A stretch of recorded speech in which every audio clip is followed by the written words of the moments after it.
രാജ്യം തകർന്നതിന്റെ ഭാഗമായി രാജ്യത്ത് വേറെ ബദലുണ്ടായില്ല. ബദൽ എന്ന് പറഞ്ഞ CPM എന്ന് പറഞ്ഞ് കേരളം, ബംഗാൾ, ത്രിപുര ഇവിടെ ഉള്ളൂ CPM. പിന്നെ തമിഴ്നാട്ടിൽ കുറച്ചുണ്ട്, ആന്ധ്രയിൽ കുറച്ചുണ്ട്, പഞ്ചാബിൽ ലേശം, മറ്റുള്ളവിടങ്ങളെല്ലാം കുറേശ്ശെ പാർട്ടിയാണ്. പ്രിയപ്പെട്ടവരെ, അങ്ങനെ ചെറിയ പാർട്ടിയാണ് നമ്മളെന്നുണ്ടെങ്കിൽ ഇന്ത്യയിൽ പിന്നെ കോൺഗ്രസ് അല്ലെങ്കിൽ വരേണ്ടത് ജനതാദളാണ്. അവർ 10 ചട്ടിക്ക് 11 മൂപ്പൻ. തലയിൽ വയ്ക്കാൻ 10 ആളുള്ളൂ, നിയന്ത്രിക്കാൻ 11 ആൾ. ലല്ലുവിനെതിരാണ് ശരദ് യാദവ്, ശരദ് യാദവിനെതിരാണ് ലല്ലു, അച്ഛൻ മുലായം സിംഗിനെതിരാണ് അഖിലേഷ്. അങ്ങനെ തർക്കങ്ങളും വിതർക്കങ്ങളുടെയും ഭാഗമായി അവർക്കൊന്നും ഇന്ത്യയോട് വലിയ താല്പര്യമൊന്നുമില്ല. ലല്ലുവിന്റെ ഇന്ത്യ എന്ന് പറഞ്ഞ ബീഹാർ, മുലായമിന്റെ ഇന്ത്യ UP, മറ്റേയാളുടെ ഇന്ത്യ പട്നായിക്കിന്റെ ഇന്ത്യ ഒറീസ, മരിച്ചുപോയ ജയലളിതയുടെയും വിഷമിച്ച് ജീവിക്കുന്ന കരുണാനിധിയുടെയും ഇന്ത്യ തമിഴ്നാട്. അവർക്ക് ഇന്ത്യ ഒന്നും പ്രശ്നം, അവിടുത്തെ സംസ്ഥാനമാണ് അവരുടെ പ്രശ്നം. അവരാരും ഈ ബദലാകാൻ തയ്യാറായില്ല.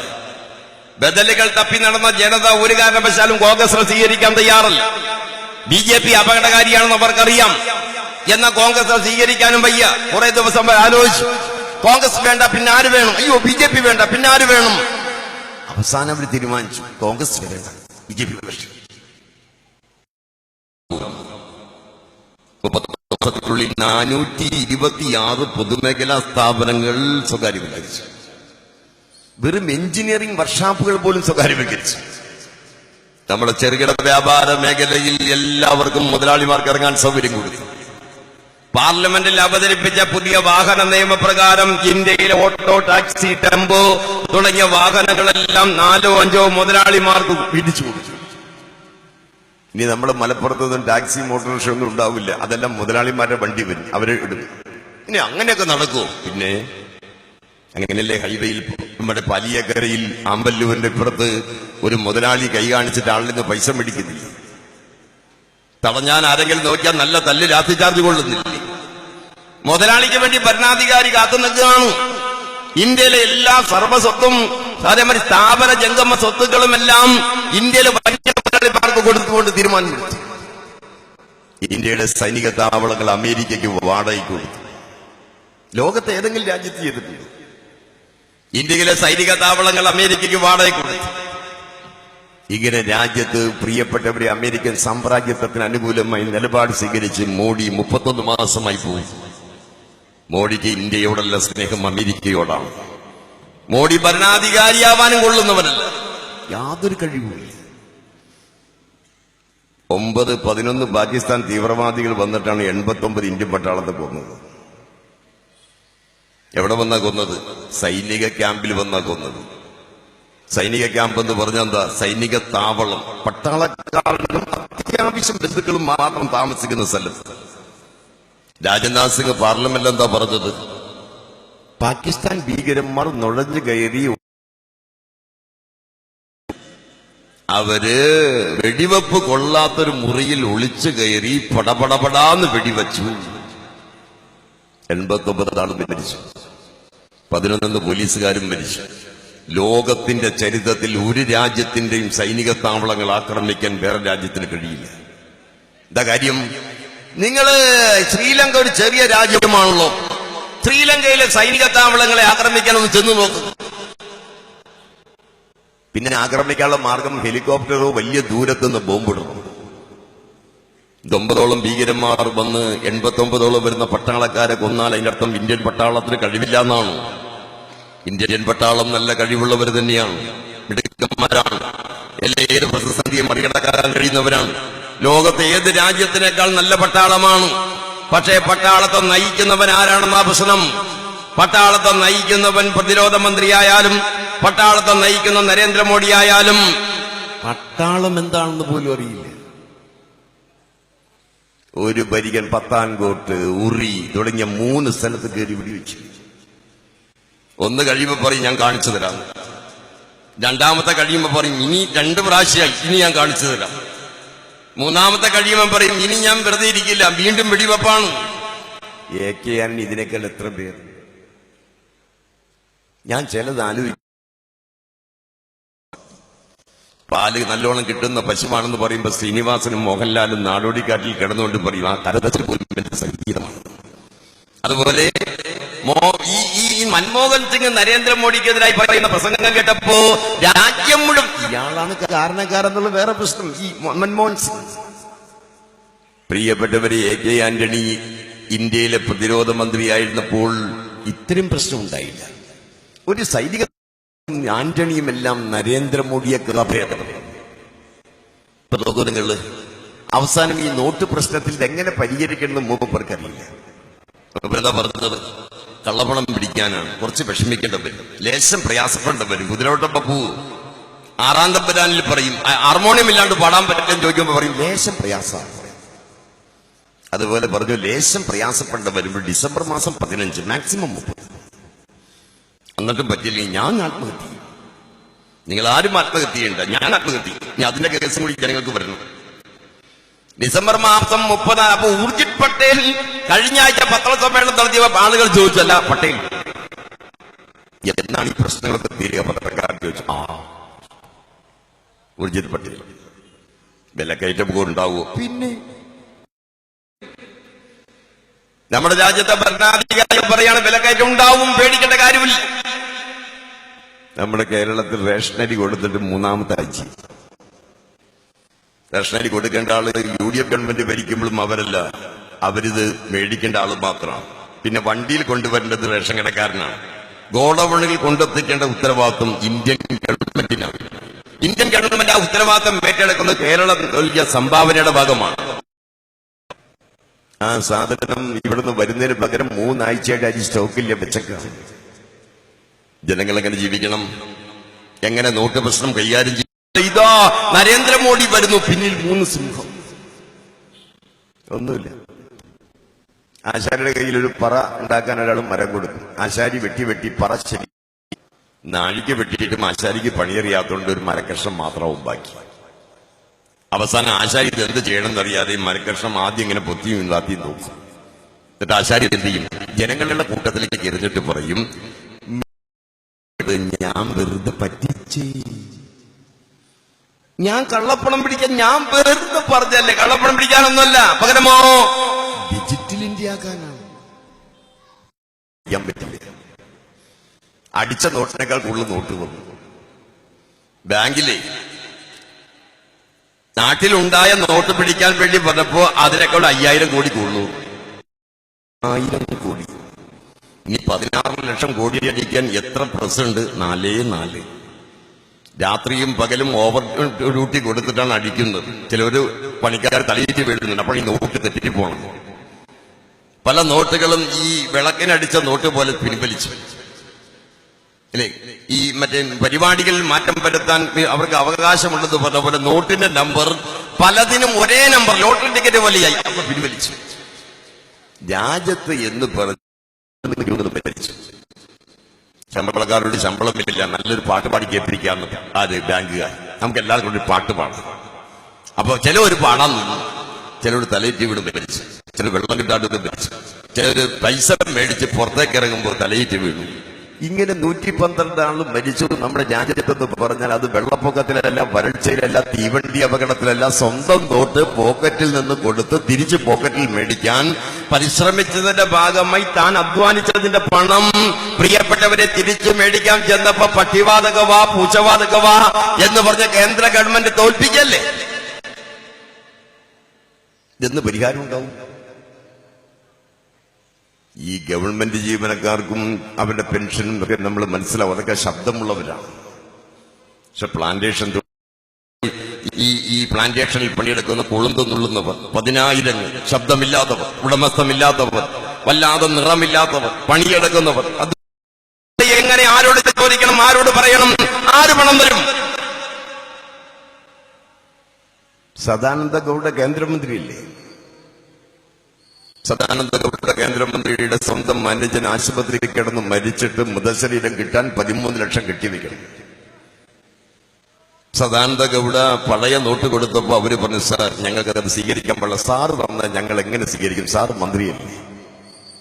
അപ്പൊ സദാനന്ദ ഗൗഡ പറഞ്ഞൊരു ചെക്ക് തരട്ടെ. അയ്യോ സോറി സാർ, ചെക്ക് ഞങ്ങൾക്ക് സ്വീകരിക്കാൻ പറ്റില്ല.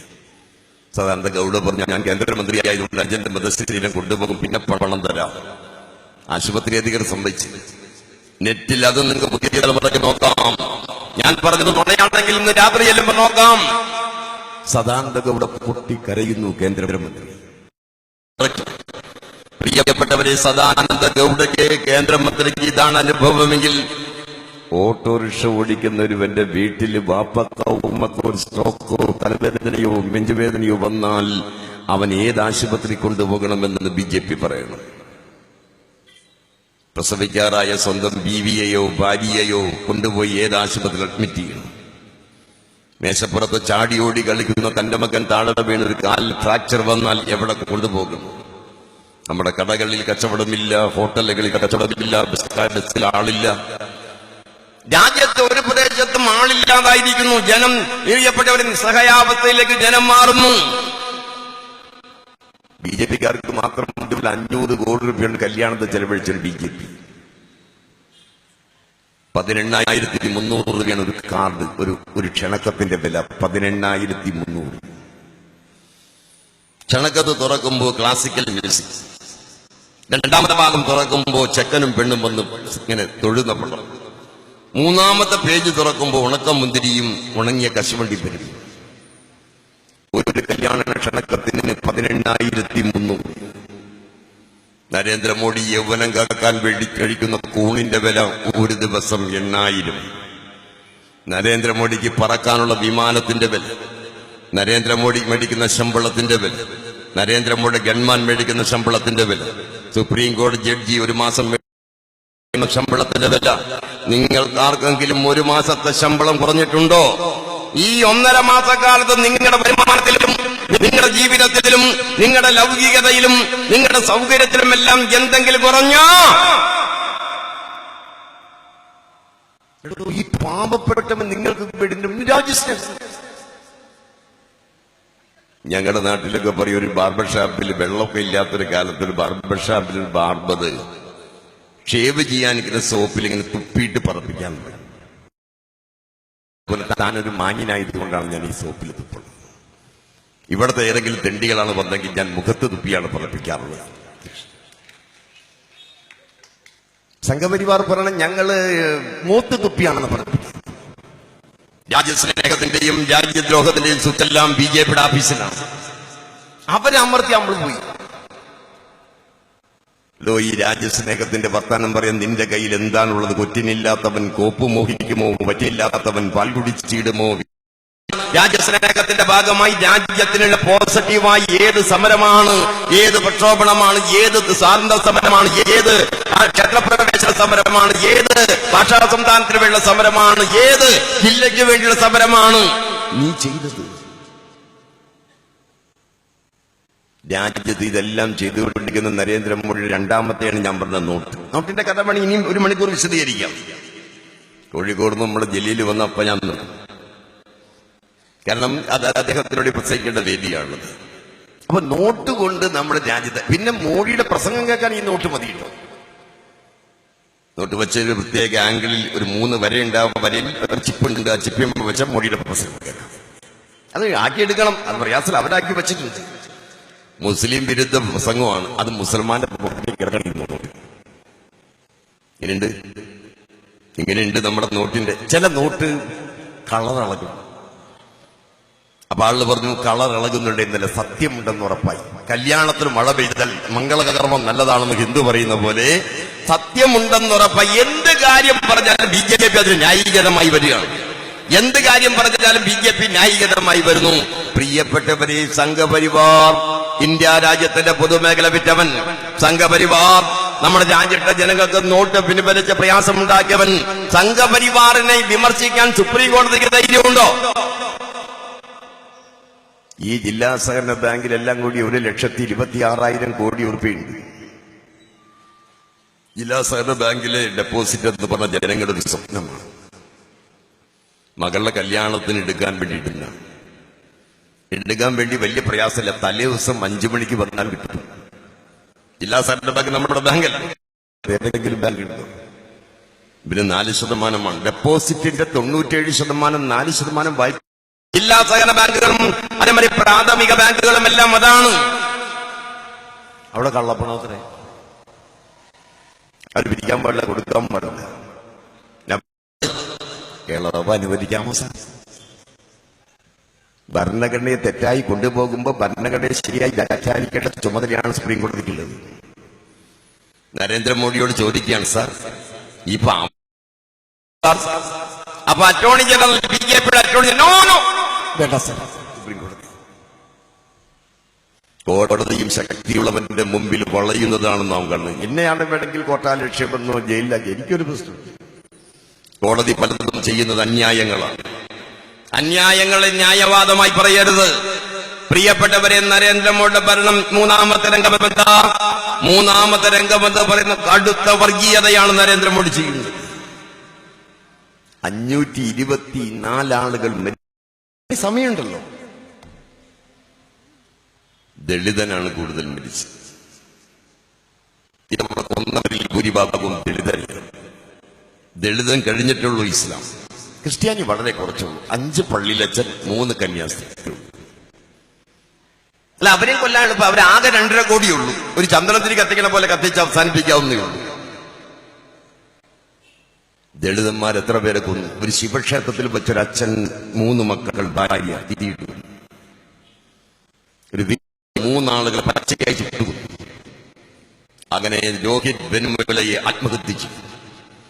ഗവേഷണ വിദ്യാർത്ഥികളിൽ പലവരെയും കോളേജിൽ നിന്ന് ഒഴിച്ചു. കനയ്യകുമാർ എന്ന് പറയുന്ന വെടിവെച്ചു. എന്തൊരു അപകടമാണെന്ന് പറഞ്ഞ ഗോവിന്ദ് പൻസാരയെ കൊന്നു. ഇങ്ങനെ പോകാൻ പാടില്ല എന്ന് പറഞ്ഞ സിനിമാ നടന്മാരോട് പാകിസ്ഥാനിൽ പോകാൻ പറഞ്ഞു. ഇതെന്ത് തെറ്റാണെന്ന് ചോദിച്ചൊരു പാകിസ്ഥാൻ ഗസൽ ഗായകനോട് ഇന്ന് തന്നെ വിടാൻ പറഞ്ഞു. രാജ്യത്ത് അന്യായം നടന്നു, അക്രമം നടന്നു. പിന്നീട് മുസൽമാനെ കൊന്നു. മുസൽമാൻ നിരവധി ആളെ കൊന്നു. ആദ്യത്തെ മുസൽമാൻ പ്രിയപ്പെട്ടവരെ മുഹമ്മദ് അത്ലഖ് എന്ന് പറഞ്ഞ പട്ടാളക്കാരന്റെ ബാപ്പയാണ്. അംഗനവാടി ടീച്ചറുടെ ബാപ്പയല്ല, പട്ടാളക്കാരന്റെ ബാപ്പ എന്ന് പറഞ്ഞ ഇന്ത്യക്ക് വേണ്ടി കാവൽ നിൽക്കുന്നവന്റെ ബാപ്പ. പശുവിന്റെ മാംസം കൊണ്ടാണ് ബിരിയാണി ഉണ്ടാക്കിയെന്ന് പറഞ്ഞ് കൊന്നു. ഒരു വാപ്പയും മകനെയും ഗുജറാത്തിൽ കെട്ടിത്തൂക്കി കൊന്നു. ഒരു ഉമ്മ 49-കാരി ഉമ്മയെയും 24-കാരി മകളെയും താഴെയുള്ള 13-കാരി ഋതുമതി പോലുമാകാത്ത പെൺകുട്ടിയെയും ബലാത്സംഗം ചെയ്തു. എതിർക്കാൻ വന്ന വാപ്പയെ ഇരുമ്പ് വടിക്കടിച്ച് അയാൾ സ്ട്രോക്ക് ചെയ്ത് തളർന്നു കിടന്നു. എന്തെല്ലാം ചെയ്തു. പിറ്റേ ദിവസം ആ പള്ളിയിലെ മുസ്ലിയാർ ഉസ്താദ് അവിടെ വന്നിരിക്കുന്ന രംഗമുണ്ട് നമ്മൾ കണ്ടു. ഞങ്ങൾ ഇന്ത്യക്കാർ തന്നെയല്ലേ എന്നാണ് ചോദ്യം. ഞങ്ങൾ ഇന്ത്യക്കാരല്ലാതായി മാറിയോ എന്നാണ്. ഞങ്ങൾ പ്രിയപ്പെട്ടവരെ ഇന്ത്യ 2ാം കുടി മക്കളാണോന്നാണ്. അപ്പോ ജലീൽ വന്നിട്ടുണ്ട്. ജലീലിവിടെ കയറി അപ്പയാണ്. ചെറുതാണ് നല്ലത്.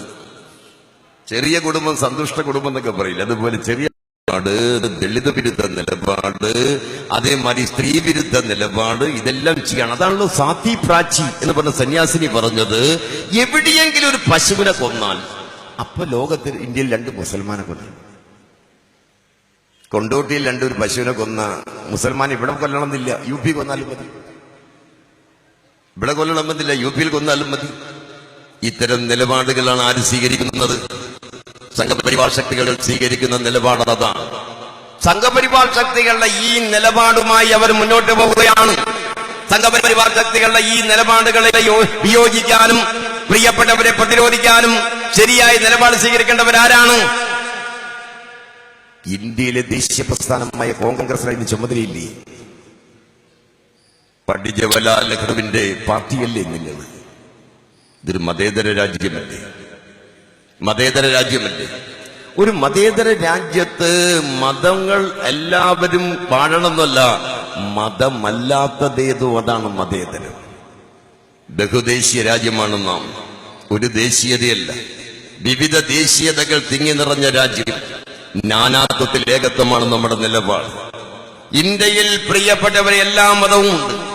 ഇസ്ലാം മതവും ഹിന്ദു മതവും മുസ്ലിം മതവും സിഖും പാഴ്സിയും ജൈനനും ടിങ്കു മതവും ഉണ്ട്. കോഴിക്കോട്ടുകാരുടെ കയ്യിൽ മതമുണ്ട്, ടിങ്കു മതം. ഇതെല്ലാം തിരിഞ്ഞ ഈ രാജ്യം മതേതരമാണ്, മതമല്ലാത്തതാണ്. മതം എന്ന് പറയുന്നത് മനുഷ്യന്റെ സ്വകാര്യ താല്പര്യങ്ങൾ മാത്രമാണ്. മതമല്ലാത്തതാണ് രാഷ്ട്രം, മതമല്ലാത്തതാണ് പാർലമെന്റ്, മതമല്ലാത്തതാണ് നിയമസഭ, മതമല്ലാത്തതാണ് നമ്മുടെ രാജ്യത്തെ വ്യവഹരിക്കുന്ന പ്രധാനപ്പെട്ട മേഖലകളെല്ലാം. എന്നാൽ മതത്തിൽ വിശ്വസിക്കുന്നവർ വിശ്വസിക്കാൻ അവകാശമുണ്ട്. മതവിശ്വാസം രാഷ്ട്രത്തിലേക്കോ രാഷ്ട്രം മതത്തിലേക്കോ കടക്കാൻ പാടില്ല. അതാണ് മതേതരം. പണ്ഡിറ്റ് ജവഹർലാൽ നെഹ്റു ഉന്നതന ശീർഷനായ മതേതരവാദിയായിരുന്നു. കടുത്ത നിരീശ്വരവാദിയുമായിരുന്നു ജവഹർലാൽ നെഹ്റു, കടുത്ത നിരീശ്വരവാദി. അതാണല്ലോ ജവഹർലാൽ നെഹ്റു ഇന്ത്യൻ പ്രധാനമന്ത്രിയാകട്ടെ എന്ന് പറഞ്ഞത് മഹാത്മാഗാന്ധിയാണ്. ശരിക്കും സർദാർ വല്ലഭായ് പട്ടേലിന്റെ പേര് പറയുമെന്ന പലരും ധരിച്ചു. സർദാർ വല്ലഭായ് പട്ടേൽ വേണ്ടാന്ന് പറഞ്ഞതും ഗാന്ധിയാണ്. സർദാർ വല്ലഭായ് പട്ടേൽ നല്ല കോൺഗ്രസ് ആണ്, ഉപപ്രധാനമന്ത്രിയും ആഭ്യന്തരമന്ത്രിയുമായിരുന്നു. പക്ഷെ സർദാർ വല്ലഭായ് പട്ടേൽ ഇന്ത്യൻ പ്രധാനമന്ത്രി ആകണ്ട എന്ന് പറഞ്ഞത് എന്താ കാരണം? സർദാർ വല്ലഭായ് പട്ടേലിന് 2 ടീസ്പൂൺ ഹിന്ദുയിസം കൂടുതലായിരുന്നു. 2 ടീസ്പൂൺ, അധികമൊന്നുമില്ല. കോൺഗ്രസ് തന്നെ. രമേശ് ചെന്നിത്തല ഉമ്മൻചാണ്ടിയേക്കാൾ 2 ടീസ്പൂൺ കൂടുതലല്ലേ? രമേശ് ചെന്നിത്തല എന്ന് പറഞ്ഞാൽ ഉമ്മൻചാണ്ടിയേക്കാൾ 2 ടീസ്പൂൺ മറ്റേ ഹിന്ദുയിസം കൂടുതലുള്ള ആളാണ്. ചെന്നിത്തലയുടെ ബന്ധുമിത്രാദികളെല്ലാം BJP ആണ്. കുറച്ചു കാലം അമ്മ വരെ BJP ആയിരുന്നു. അത് വേറെ പ്രശ്നം. അതൊക്കെ വ്യക്തിപരമായ കാര്യം, ഞാൻ കിടക്കില്ല. ഞാൻ പറഞ്ഞു വരുന്നത്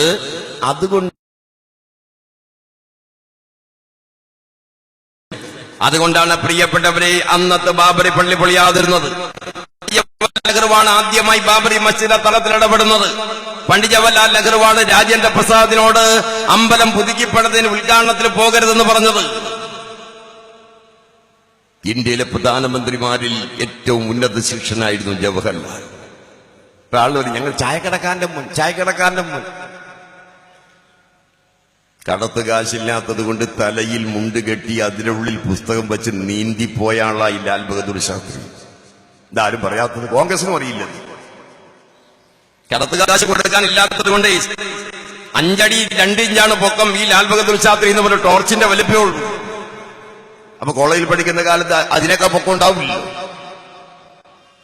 മോഡി പറഞ്ഞ പോലെ പറയാൻ പറ്റില്ലോ. കേജ്രിവാൾ ചോദിച്ചു മോഡിയോട്, നിങ്ങൾ എന്നാ MA പാസ്സായത്? 79. അപ്പൊ എന്നാ BA പാസ്സായത്? 81. MA കഴിഞ്ഞിട്ടല്ലോ BA കഴിഞ്ഞിട്ട് വേണ്ട MA. അതറിയില്ല. 5 അടി പൊക്കം പ്രായമായപ്പോണ്ടായ ലാൽ ബഹദൂർ ശാസ്ത്രി കുട്ടിയായിരിക്കുമ്പോൾ കോളേജിൽ പഠിക്കുന്ന കാലത്ത് പുള്ളിക്ക് കടത്ത് കാശ് കൊടുക്കാൻ നിർവാഹമില്ലാത്തത് കൊണ്ട് പുസ്തകവും ഉടുത്ത വസ്ത്രങ്ങളുമെല്ലാം തലയിൽ കെട്ടി നീന്തി പോയി പഠിച്ച ആളാണ്. തികഞ്ഞ മതേതരവാദി. പിന്നെ കുറച്ചു കാലം ഗുൽസൻലാൽ നന്ദ മതേതരവാദി. ഗുൽസൻലാൽ നന്ദയ്ക്ക് ശേഷം വീണ്ടും ഇന്ദിരാഗാന്ധി അടുത്ത മതേതരവാദി. ഒരുപാട് ദോഷങ്ങൾ ഇന്ദിരാഗാന്ധിക്കുണ്ട്. അമിതാധികാര താല്പര്യമുണ്ട്, അടിയന്തരാവസ്ഥ, കണ്ണൻ, വിജയൻ, വർക്കല വിജയൻ, നാദാപുരത്തെ കണ്ണൻ, ഈശ്വരവാരുടെ മകൻ, തുർക്കുമാൻ ഗേറ്റിലെ സംഭവങ്ങൾ, വന്ധീകരണ ശസ്ത്രക്രിയ, നിർബന്ധമായ വന്ധീകരണ ശസ്ത്രക്രിയ, കോളനി ഒഴിപ്പിക്കൽ, രാജ്യത്ത് നാവടക്കോ പണിയടക്കോ എന്ന് പറയൽ, എല്ലാം ഉണ്ട്. പക്ഷെ സന്യാസിമാര് വന്ന് പാർലമെന്റ് വളയാൻ വന്നിട്ട് പറഞ്ഞു, നിങ്ങൾ പാർലമെന്റിൽ ഗോവധ നിരോധന ബില്ല് അവതരിപ്പിച്ചില്ല എങ്കിൽ ഞങ്ങൾ പാർലമെന്റ് വളയുമെന്ന് പറഞ്ഞു. ഒരു ഓർമ്മ വേണം. ഇന്ദിരാഗാന്ധി പറഞ്ഞു പാർലമെന്റ് ആ പണിയൊന്നും പറ്റില്ല എന്ന് പറഞ്ഞു. അവതരിപ്പിച്ചില്ലെങ്കിൽ ഞങ്ങൾ വളഞ്ഞാൽ നിങ്ങൾ അടിക്കുമെന്ന് പറഞ്ഞു. സന്യാസിമാരെയാണ്. ബാബാ രാംദേവ് പോലെ ബിസ്ക്കറ്റ് സന്യാസിമാരല്ല അന്ന് സന്യാസിമാർ, ഒറിജിനൽ. അപ്പൊ ഒറിജിനൽ സന്യാസിമാരോട് ഇന്ദിരാഗാന്ധി പറഞ്ഞു പാർലമെന്റ് വളഞ്ഞപ്പടയ്ക്കുന്നത്. പാർലമെന്റ് വളയാൻ വന്നു. നല്ല ലാത്തിച്ചാർജ് 61 അടികൊണ്ട് സന്യാസിമാർ ഓടിയോടുത്ത് ഇന്ന് വരെ പുല്ല് മുളച്ചിട്ടില്ല. അതാണ് എൽസമ്മ എന്നൊരു ആൺകുട്ടി എന്നൊക്കെ പറഞ്ഞ പോലെ ഇന്ദിരാഗാന്ധി എന്നൊരു ആൺകുട്ടി. ഇന്ദിരാഗാന്ധിക്ക് ശേഷം വന്ന രാജീവ് ഗാന്ധിക്ക് പക്വമതിയല്ലായിരുന്നുവെങ്കിലും പെശകുകൾ ധാരാളം സംഭവിച്ചെങ്കിലും പ്രിയപ്പെട്ടവരെ ഇന്ത്യൻ മതേതരത്വത്തെ തകർക്കാൻ പോട്ടെ. അടൽ ബിഹാരി വാജ്പേയി BJP മന്ത്രി വന്നില്ലേ? BJPയുടെ പ്രധാനമന്ത്രി വന്ന കാലത്തും ഇന്ത്യയിലെ മതേതരത്വത്തെ പൂർണ്ണമായി തകർക്കാൻ ആഗ്രഹിച്ചില്ല. പള്ളി പൊളിച്ചപ്പോ മൗനം പാലിച്ചിട്ട് ശരിയാണ്. സ്വന്തം ആത്മകഥയിൽ അദ്ദേഹം പറയുന്നുണ്ട്, അത് എന്റെ ജീവിതത്തിലെ ഏറ്റവും പ്രയാസകരമായ അനുഭവം എന്ന് പറയുന്നത് പള്ളി പൊളിക്കൽ. അടൽ ബിഹാരി വാജ്പേയി ഇന്ത്യ ഭരിച്ചപ്പോഴും ഈ സംഭവം ഒന്നും ഉണ്ടായില്ല. റാവുവിന്റെ കാലത്താണ് ആദ്യമായി പള്ളി പൊളിയുന്നത്. റാവു ഭരണാധികാരിയായിരിക്കുമ്പോൾ 92 ഡിസംബർ മാസം 6-ാം തീയതി ബാബരി പള്ളി പൊളിയുന്നു. റാവുവിനേക്കാൾ മുമ്പ് വന്ന വിശ്വനാഥ പ്രതാപ് സിംഗിന്റെ കാലത്തും പള്ളി പൊളിക്കാൻ ജാഥ വന്നു. ജാഥ ക്യാപ്റ്റനെ വിശ്വനാഥ പ്രതാപ് സിംഗ് അറസ്റ്റ് ചെയ്യിപ്പിച്ചു. അദ്വാനി അറസ്റ്റ് ചെയ്ത ലല്ലു പ്രസാദ് യാദവാണ്. എവിടെ വെച്ച്? പാറ്റ്നയിൽ വെച്ച്. ആര് പറഞ്ഞിട്ട്? ബി.പി. സിംഗ് പറഞ്ഞു. ബി.പി. സിംഗിന്റെ പിന്തുണ വെല്ലുവിളിച്ചുകൊണ്ട് അദ്വാനിയുടെ പ്രസംഗം ആരംഭിച്ചു. അദ്വാനിക്ക് പിന്തുണയുമായി രാജീവ് ഗാന്ധി വന്നു. രാജീവ് ഗാന്ധിക്ക് പിന്തുണയുമായി വേറെ എം പി വന്നു. 2 എംപിമാരിൽ ഒരു എം പി വന്നു. അതിന്റെ പേര് ബനാത്തവാല. ബനാത്തവാല പ്രിയപ്പെട്ടവരെ ലീഗിന്റെ നേതാവ്. അവിടെയാണ് തർക്കം ആരംഭിക്കുന്ന. ലീഗിൽ സുലൈമാൻ സേട്ട് പിരിയുന്നത് അവിടെ നിന്നാണ്. സുലൈമാൻ സേട്ട് വേറെ പാർട്ടി രൂപീകരിക്കുന്നതിന്റെ തുടക്കം അവിടെയാണ്. ബനാത്തവാല മുസ്ലിം ലീഗിന്റെ എം പിയാണ്, നേതാവാണ്. രാജീവ് ഗാന്ധിയോടും അദ്വാനിയോടൊപ്പം പറഞ്ഞു, ഞാനും ഉണ്ടോ, എന്നെ കാണാണ്ടിരിക്കേണ്ട, ഞാനും ഈ ഗവൺമെന്റ് പോവാൻ കൈവക്കുന്നു. ലീഗ് അതാണ്. ലീഗിനെന്ന് ആരും മനസ്സിലാക്കുന്ന, ലീഗിനെന്ത് ദീൻ, ലീഗിനെന്ത് സുജൂദ്, ലീഗിനെന്ത് പടച്ചവൻ, എന്ത് റബ്ബ്, ലീഗിനെന്ത് ഈ മുസ്ലിം ബന്ധം. ലീഗ് എന്ന് പറഞ്ഞ ലീഗിന്റെ റബ്ബ് അധികാരം. 2-3 പ്രാവശ്യം കൂടി ബി.ജെ.പി. ഇന്ത്യ ഭരിച്ച ലീഗ് അവരെ കൂടെ കൂടും. ബി.ജെ.പി. ഇതോടി പോവും എന്ന് വിചാരിച്ചിട്ടാ ബി.ജെ.പി. വിരുദ്ധ നിലപാടൊക്കെ സ്വീകരിക്കുന്നത്. ബി.ജെ.പി. അടുപ്പിച്ച് 3 പ്രാവശ്യം ഭരിച്ചാൽ ലീഗ് അവിടെയാകും. കോൺഗ്രസിന്റെ കൂടെ നിന്ന് ബേപ്പൂരും വടകരയും കൈപ്പത്തിതൻ ധർമ്മയോഗത്താൽ താമര തന്നല്ലയോ. കൈപ്പത്തിതൻ ധർമ്മയോഗത്താൽ താമര തന്നെ അല്ലയോ ഏണി. വടകരയിൽ ബേപ്പൂര് മാത്രമാണോ കേരളത്തിൽ ഈ രാജഗോപാലൻ ജയിച്ചത്? അറിയാണ്ട. രാജഗോപാലൻ ജയിച്ചത് ലീഗ് അറിയാണ്ട. 10 സീറ്റുകളിൽ ബി.ജെ.പി. ജയിപ്പിക്കാമെന്ന് പറഞ്ഞ എഗ്രിമെന്റ് ലീഗ് അറിയാണ്ട. കുമ്മനം രാജശേഖരനെയും സുരേന്ദ്രനെയും രമേശനെയും ചെങ്ങന്നൂരിൽ ശ്രീധരൻപിള്ളയും ജയിപ്പിക്കാൻ അവസാനം വരെ പണി നടത്തിയത് നിങ്ങളറിയാണ്ട. 4 കൂടി ജയിച്ചാൽ ഇപ്പോൾ ഒരെണ്ണല്ലേ വന്നുള്ളൂ. ഒരെണ്ണം ജയിച്ചത് ഇത്തിരി മിസ്റ്റേക്ക് നമുക്ക് പറ്റി, അത്തിരി ശ്രദ്ധ കുറവ് വന്നു. കാരണം എന്താ അറിയോ, ഈ സുരേന്ദ്രൻപിള്ള എന്ന് പറഞ്ഞ കാൻഡിഡേറ്റിന് 13,000 വോട്ടിൽ കൂടുതൽ കിട്ടും നമ്മൾ ധരിച്ചു. അല്ലെ, UDFന്റെ അയാൾക്ക് ആകെ കിട്ടിയൊരു പഞ്ചായത്ത് ഇലക്ഷൻ കിട്ടുന്ന വോട്ട് പോലും കിട്ടിയില്ല. എല്ലാ വോട്ടും കോൺഗ്രസ് ബി.ജെ.പിക്ക് കൊടുത്തു.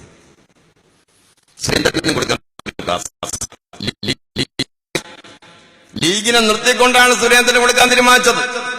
അതിൽ ലീഗുണ്ട്, കുറച്ച് ലീഗുണ്ട്, കോൺഗ്രസ് ഉണ്ട്. CPM സമ്മതിച്ചില്ല. സുരേന്ദ്രൻ തോറ്റു കഴിഞ്ഞപ്പോ എല്ലാ വാപ്പാക്കും ഉമ്മക്കും വിളിച്ചത് CPM-നെയാണ്. ലീഗിനൊന്നും പറഞ്ഞില്ല. അവർ മര്യാദ കാണിച്ചത് അവർക്കറിയാം. CPM എന്തോ ചെയ്തിട്ടാണ് തോറ്റത്. എന്താ ചെയ്തെന്നൊന്നും എനിക്കറിയില്ല, തോറ്റെന്ന് അവർ പറയുന്നു. അപ്പുറത്ത് ചെങ്ങന്നൂരിൽ ശ്രീധരൻപിള്ളയും പറഞ്ഞു, CPM എന്ന് പറയുന്ന ഏറ്റവും വൃത്തികെട്ട പാർട്ടിയാണ്. എന്താ അയാൾ തോറ്റതിന്റെയും കാരണം CPM ആണെന്ന് അയാൾ പറഞ്ഞു. കുമ്മനം രാജശേഖരൻ പറഞ്ഞു, CPM-നെ വിശ്വസിക്കാനേ കൊള്ളില്ല.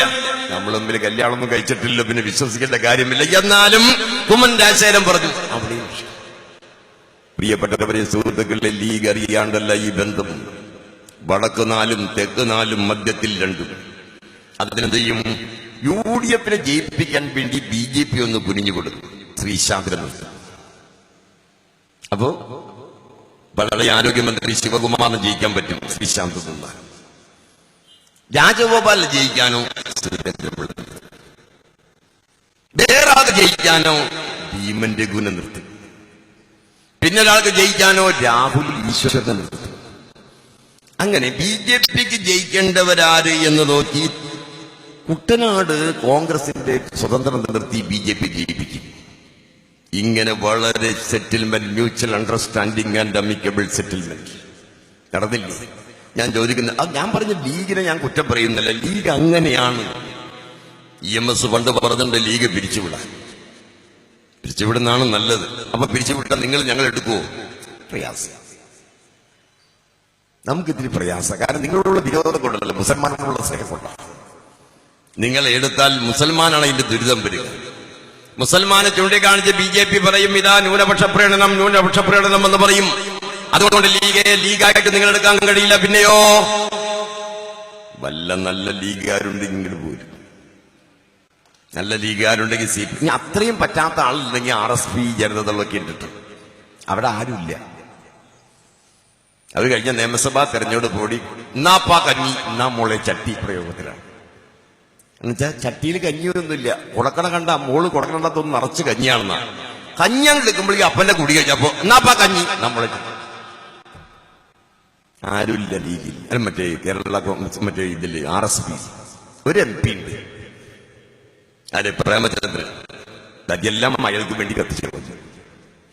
കാരണം എന്താണെന്ന് വെച്ചാൽ അയാളെ പരനാറി എന്ന് വിളിച്ചെന്നുള്ള പ്രശ്നമാണ്. അത് ശരിയാ.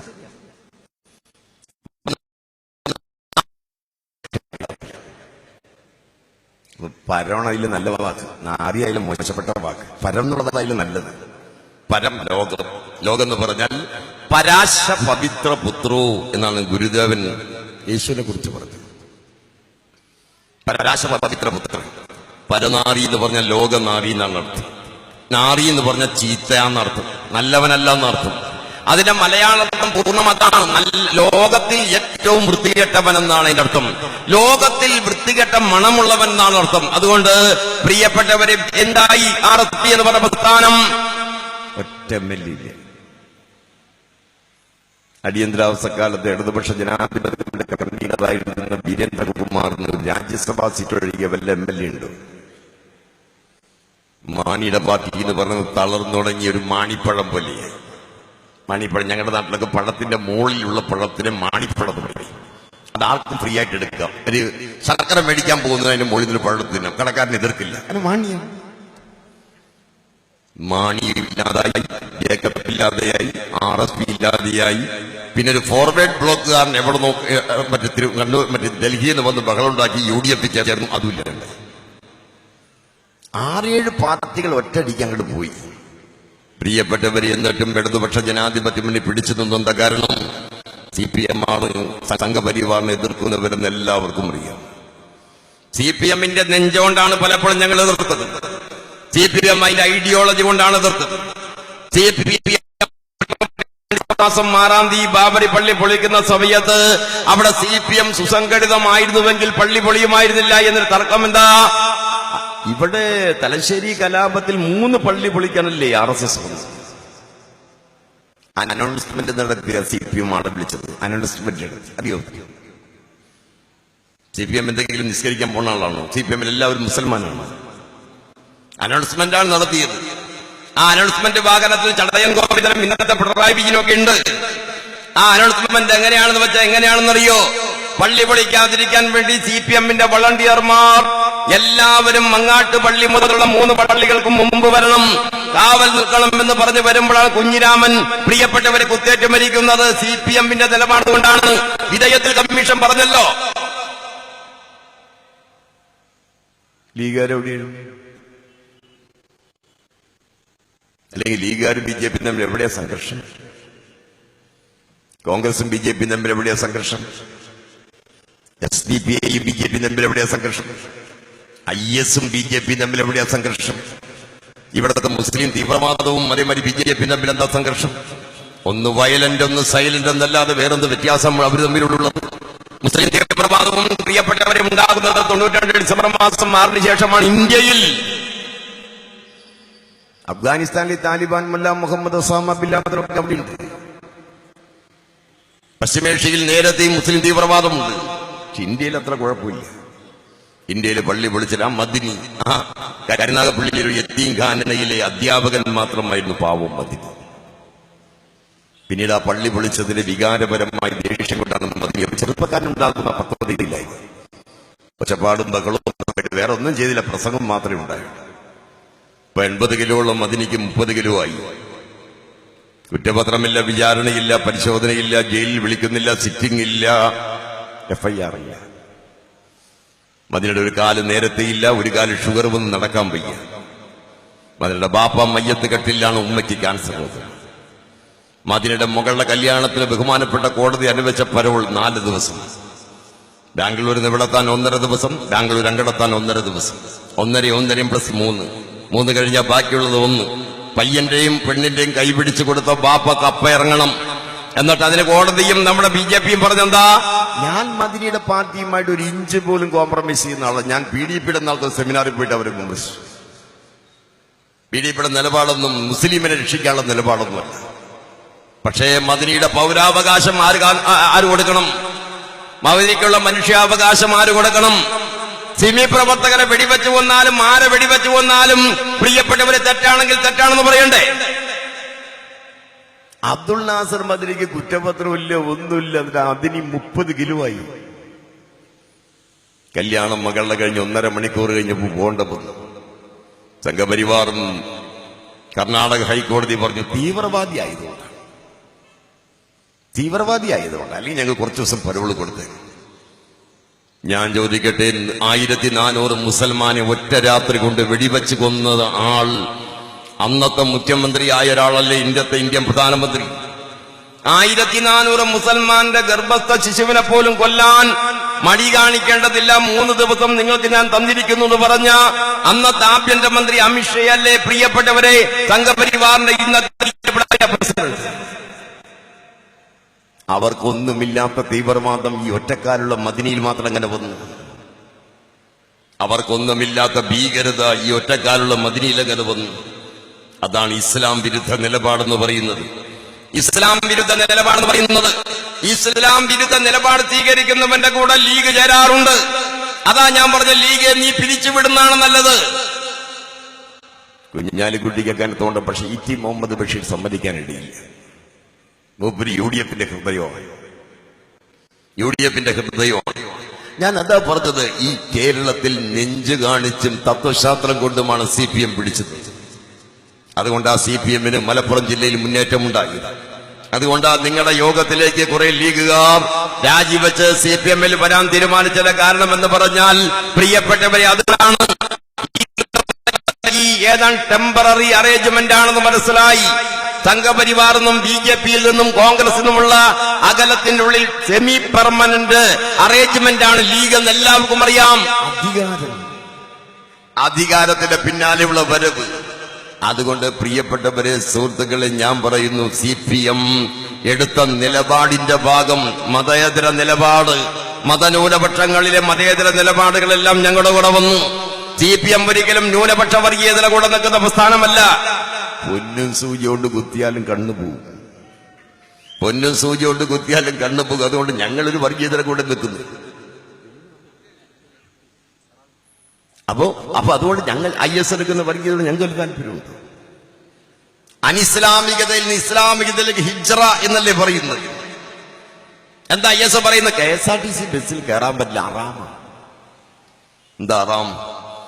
KSRTC നഷ്ടത്തിലായതുകൊണ്ട് ബിവറേജ് കോർപ്പറേഷന് പണം എടുത്തിട്ടാണ് ശമ്പളം കൊടുക്കുന്നത്. അതുകൊണ്ട് അതാണ് ഭ്രാന്തെല്ലാം മാറിയിപ്പോ അച്ഛൻ ഒലക്കൊണ്ടാണ് എന്ന് പറയില്ലേ. എവിടെയാ പറഞ്ഞത്? അത് അനിസ്ലാമികമാണ്. ഇസ്ലാം എന്ന് പറഞ്ഞ സമാധാനം, ശാന്തി, നന്മ, ധർമ്മം എന്നാണ് അർത്ഥം. ഇസ്ലാം എന്ന് പറഞ്ഞ ശാന്തി എന്നാണ് അർത്ഥം. അന്യായമായി ആരെയും ആക്രമിക്കരുതെന്നതാണ് ഇസ്ലാമിന്റെ തത്വശാസ്ത്രം. ഒരുവനെയും കൊല്ലാൻ അവകാശമില്ല. ഒരു നിനക്ക് ആവശ്യമായി വിശപ്പിനുള്ള ഒരു മൃഗത്തെ കൊല്ലണമെങ്കിലും അതിന്റെ വെള്ളം, ദാഹവും വിശപ്പും മാറ്റണം. മയ്യത്തിനോട് മര്യാദ കാണിക്കണം. മുഹമ്മദ്, നിന്റെ എല്ലാ ഉദ്ഭീദനങ്ങളെയും എനിക്ക് ഇഷ്ടമാണ് മുഹമ്മദ്, പക്ഷേ നിന്റെ പൂർവികരുടെയും എന്ന പരിശുദ്ധ ഖുർആൻ. മുഹമ്മദ്, നിന്റെ ഉദ്ഭീദനങ്ങളെയും സങ്കീർത്തനങ്ങളെയും എല്ലാം ബഹുമാനിക്കുന്നു മുഹമ്മദ്, പക്ഷേ നിന്റെ പൂർവികരുടെ. അതാ മുഹമ്മദ് പറഞ്ഞു. ഞാൻ പറഞ്ഞതിൽ വെച്ച് എനിക്ക് ഏറ്റവും വേദനയുള്ളതും ഇഷ്ടമില്ലാത്തതുമായ എന്റെ വർത്തമാനം മുത്തലാഖിനെ കുറിച്ചുള്ളതാണ്. അദ്ദേഹം പറഞ്ഞില്ലേ, ഞാൻ ഏറ്റവും വെറുപ്പോടെയും വേദനയോടെയും നിങ്ങളുടെ മുമ്പിൽ എഴുതി തന്ന സ്ഥാനം മുത്തലാഖ്. മുത്തലാഖ് എന്ന് പറഞ്ഞാൽ ഒറ്റ ദിവസം, ഒറ്റ മണിക്കൂറിന്റെ 1, 2, 3 എന്ന് പറയലല്ല. മുത്തലാഖ് എന്ന് പറഞ്ഞാൽ മീൻകറിക്ക് ഉപ്പില്ലാത്ത. മുത്തലാഖ് എന്ന് പറഞ്ഞാൽ എന്റെ ഡയറി എടുത്തോളാൻ പറയുമ്പോൾ മറന്നുപോയതിനെ ഉപേക്ഷിക്കലല്ല. മുത്തലാഖ് എന്ന് പറഞ്ഞാൽ 1-ാം മുത്തലാഖിലും കൂടെ താമസിപ്പിക്കാം, 2-ാം മുത്തലാഖിലും താമസിപ്പിക്കാം. 2-ാം മുത്തലാഖ് കഴിഞ്ഞ് 3-ാം മുത്തലാഖിലേക്ക് വരുമ്പോ പ്രിയപ്പെട്ടവരെ ഒരിക്കലും യോജിക്കാൻ പറ്റാതെ വന്നപ്പോ പിരിയേണ്ട പേരാണ് മുത്തലാഖ്. 1 ചൊല്ലി, 2 ചൊല്ലി, 3 ചൊല്ലി മുത്തലാഖ് ഇല്ല. മുത്തലാഖ് എന്ന് പറഞ്ഞ മാസങ്ങളോളം നീണ്ടു നിൽക്കുന്നതാണ്. അതൊരു കുടുംബ കോടതി പോലെയാണ്. പക്ഷെ അത് കൈകാര്യം ചെയ്യുന്ന രീതി. അപ്പൊ ഇസ്ലാം ഈ എടുക്കുന്ന വർഗീയതയുണ്ടല്ലോ, അത് ഈ RSS പൊട്ടാഷ്യം യൂറിയയുമാണ്. ഇസ്ലാം എടുക്കുന്ന വർഗീയത RSSന്റെ പൊട്ടാഷ്യം യൂറിയ അവന് വളരാനുള്ളതാണ്. ഇസ്ലാം വർഗീയപരമായി വളരണമെന്നാണ് RSS ആഗ്രഹിക്കുന്നത്. അവന്റെ കാര്യം എളുപ്പമായി. ഇസ്ലാം ഒറ്റതിരിഞ്ഞ് ചേരിതിരിഞ്ഞ് വർഗീയമായി ചേരിതിരിഞ്ഞ് മാറണം.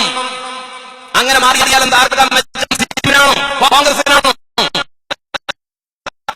മെച്ചം എന്ന് പറയുന്ന സംഘപരിവാരം ചൂണ്ടിക്കാണിക്കണ്ടോ? അവരെ വേഷം കണ്ടോ, അവരുടെ വസ്ത്രധാരണം കണ്ടോ, അവരുടെ രീതി കണ്ടോ, ആചാരം കണ്ടോ, അവരുടെ തീവ്രവാദം കണ്ടോ എന്ന് സംഘപരിവാറിനെ ചൂണ്ടിക്കാണിച്ച് നിർമ്മല വികാരമുള്ള സാധാരണ ഹിന്ദുവിനെ പോലും സംഘപരിവാറാക്കി മാറ്റാൻ പ്രിയപ്പെട്ട മുസ്ലിം സഹോദരന്മാരെ ഒരു കാരണവശാലും നിന്നുകൊടുക്കരുത്. നമ്മുടെ കേരളം എന്ന് പറയുന്നത് എല്ലാവർക്കും ജീവിക്കാൻ കഴിയുന്ന സ്ഥലമാണ്. ഇന്ത്യ എന്ന് പറയുന്നത് മതേതര രാജ്യമാണ്. നിസ്കരിക്കാനുള്ള അവകാശം, റാത്തീബ് നടത്താനുള്ള അവകാശം, അതേമാതിരി ജുമാ നമസ്കാരം നടത്താനുള്ള അവകാശം, അത് കഴിഞ്ഞ മൗലൂദ് നടത്താനുള്ള അവകാശം, ഇനി മൗലൂദിൽ വിശ്വാസമില്ലാത്തവർക്ക് മറ്റേതെങ്കിലും നടത്താനുള്ള അവകാശം ഉള്ള നാടാണ് ഈ നാട്. ധ്യാനവും കരിസ്മാറ്റിക് ധ്യാനവും കുർബാനയും ബൈബിൾ കൺവെൻഷനും ലതീഞ്ഞും നടത്താനുള്ള അവകാശം, ചുറ്റുവിളക്കും നിറമാലയും നൊവേനയും ബൈബിൾ കൺവെൻഷനും നടത്താൻ കഴിയുന്ന നാട്. കാവടിയാട്ടം എവിടെ വേണമെങ്കിലും നടത്താൻ കഴിയുന്ന ആള്. അയ്യപ്പൻ വിളക്ക് 2 മണിക്കൂറും 3 മണിക്കൂറും കഴിഞ്ഞ് വേണമെങ്കിൽ വിളിച്ചാവുന്നവരെ നടത്താൻ കഴിയുന്ന നാട്. അതാണ് ഇന്ത്യ രാജ്യം. എന്നാൽ അയ്യപ്പൻ വിളക്കായാലും ഏത് മതേതര ചടങ്ങായാലും ആ ചടങ്ങിൽ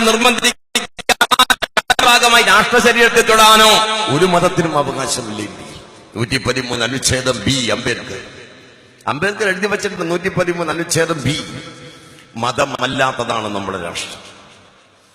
മതേതര രാജ്യത്ത് നിലനിൽക്കാൻ ആവശ്യമായ നിലപാട് സ്വീകരിക്കുന്നതിന് പകരം മതപരമായി സംഘടിക്കുന്നത് ആര് ചെയ്താലും RSSന് വേണ്ടിയാണ്. അതുകൊണ്ട് CPM 78 മുതൽ അടിയന്തരാവസ്ഥ കഴിഞ്ഞ് പിറ്റേ കൊല്ലം മുതൽ CPM എന്ന് പറയുന്ന എന്റെ നേതാക്കന്മാർ എത്രയാളാണ് മരിച്ചതെന്നും കൈവരില്ലെന്നും എണ്ണാൻ കഴിയുന്നതല്ല. ഒരു പേപ്പറിൽ എഴുതി വെച്ചാലും തീരില്ല. ധനരാജ് അവസാനിക്കുന്ന ധനരാജ് വരെ, അതിനു മുമ്പുള്ള നേതാക്കന്മാർ ബിനേഷ് കണ്ണൻ, കൂത്തുപറമ്പിലെ ചെറുപ്പക്കാർ, അവരിന് വെടിവെപ്പില്ല. ഭാസ്കര കുമ്പള, സുധീഷ്, ഇപ്പുറത്ത് കടന്ന ഇന്നലെ മാഹിൻ. പ്രിയപ്പെട്ടവരെ, ആളൂരിൽ 39 വെട്ടേറ്റ് ആശുപത്രി കിടക്കയിൽ മുട്ടിന്റെ ശസ്ത്രക്രിയ കിടന്ന് അതിന്റെ ഭാഗമായി മുട്ട് നിർത്താൻ കഴിയാതെ കിടന്നുറങ്ങുന്ന 25 വയസ്സുകാരനായ ഒരു ചെറുപ്പക്കാരൻ. എണീക്കാൻ വയ്യാതെ, എണീറ്റാ കൊല്ലാൻ പറ്റൂല. എണീക്കാൻ പറ്റാത്തൊരു പാപത്തിന് വെട്ടി വീഴ്ത്തി അങ്ങനെ വലിയ ബഹളം. അപ്പോ നമ്മുടെ രാജ്യത്ത് ഒരു വിരലിൽ എണ്ണാൻ കഴിയാത്ത അത്രയേറെ ആളുകളാണ് നമ്മുടെ രാജ്യത്ത് മരിച്ചുപോയത്. CPI മാർക്സിസ്റ്റിന്റെ. അതെല്ലാം അവർക്ക് വേണ്ടിയുള്ള മരണമായിരുന്നില്ല, അവരെ വീട്ടുകാർക്കുള്ള മരണവുമായിരുന്നില്ല. പകരം രാജ്യത്തിന് വേണ്ടിയുള്ള മരണമാണ്. ഉച്ചയ്ക്ക് മുമ്പ് അസ്തമിച്ചു പോയ രക്തസാക്ഷി, ഉച്ചയ്ക്ക് മുമ്പ് ജീവിതത്തിന്റെ ഒരു വസന്തകാലം വിരിയുന്നതിനേക്കാൾ മുമ്പ്, യൗവനം പൂർത്തീകരിക്കുന്നതിനേക്കാൾ മുമ്പ്, ഒരു മുടി നരയ്ക്കുന്നതിനേക്കാൾ മുമ്പ് മരിച്ചുപോയത് അവരടങ്ങുന്ന രക്തസാക്ഷികളുടെ പ്രസ്ഥാനത്തെ ശക്തിപ്പെടുത്തുവാൻ നിങ്ങളോട് അഭ്യർത്ഥിച്ചുകൊണ്ട് ഞാൻ എന്റെ വാക്കുകൾ അവസാനിപ്പിക്കുന്നു. അഭിവാദ്യം.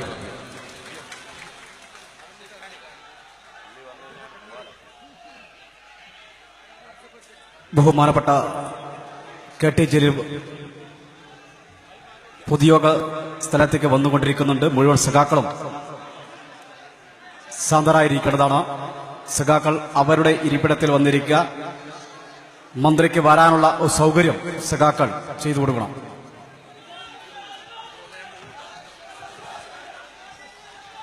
മുസ്ലിം ലീഗിന്റെ പേടി സ്വപ്നമായി ലീഗിന്റെ കോട്ടകൊത്തലങ്ങളെ തച്ചുടച്ച് കേരള മനസ്സിൽ ചരിത്രമെഴുതിയ മലപ്പുറത്തിന്റെ നെഞ്ചിൽ പുതിയ പോരാട്ടത്തിന് തീരെ തെളിയിച്ച മലബാറിന്റെ സുൽത്താൻ, നമ്മുടെ സ്വന്തം മാണിക്യക്കല്ല്, കേരള സഖാവ് ഡോക്ടർ KT ജലീൽ വേദിയിൽ എത്തിച്ചേർന്നിരിക്കുന്നു.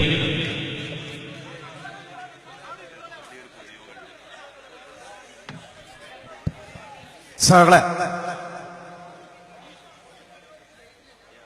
പൊതുയോഗം തുടരുക.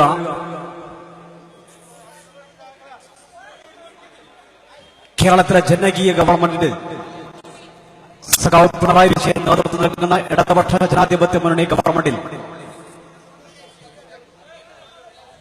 മലപ്പുറം ജില്ലയിൽ നിന്നും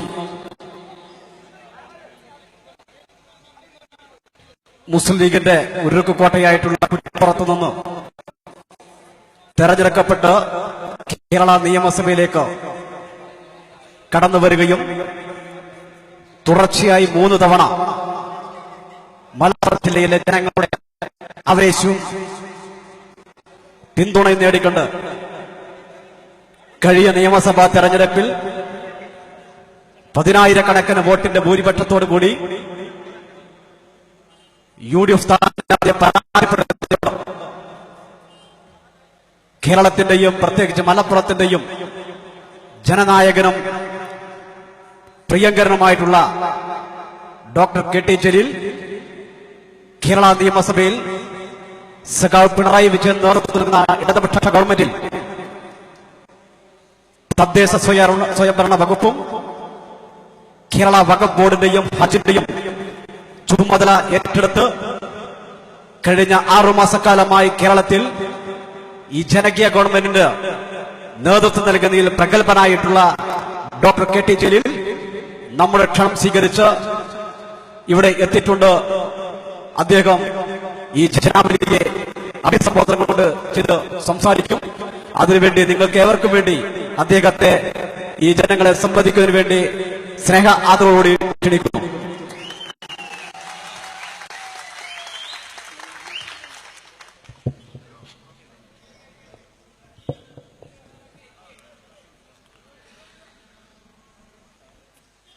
സഖാക്കളെ, സുഹൃത്തുക്കളെ,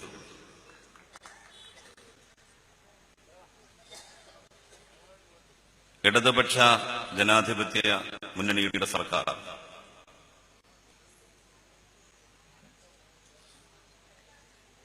6 മാസം ഭരണതലത്തിൽ പിന്നിടുകയാണ്.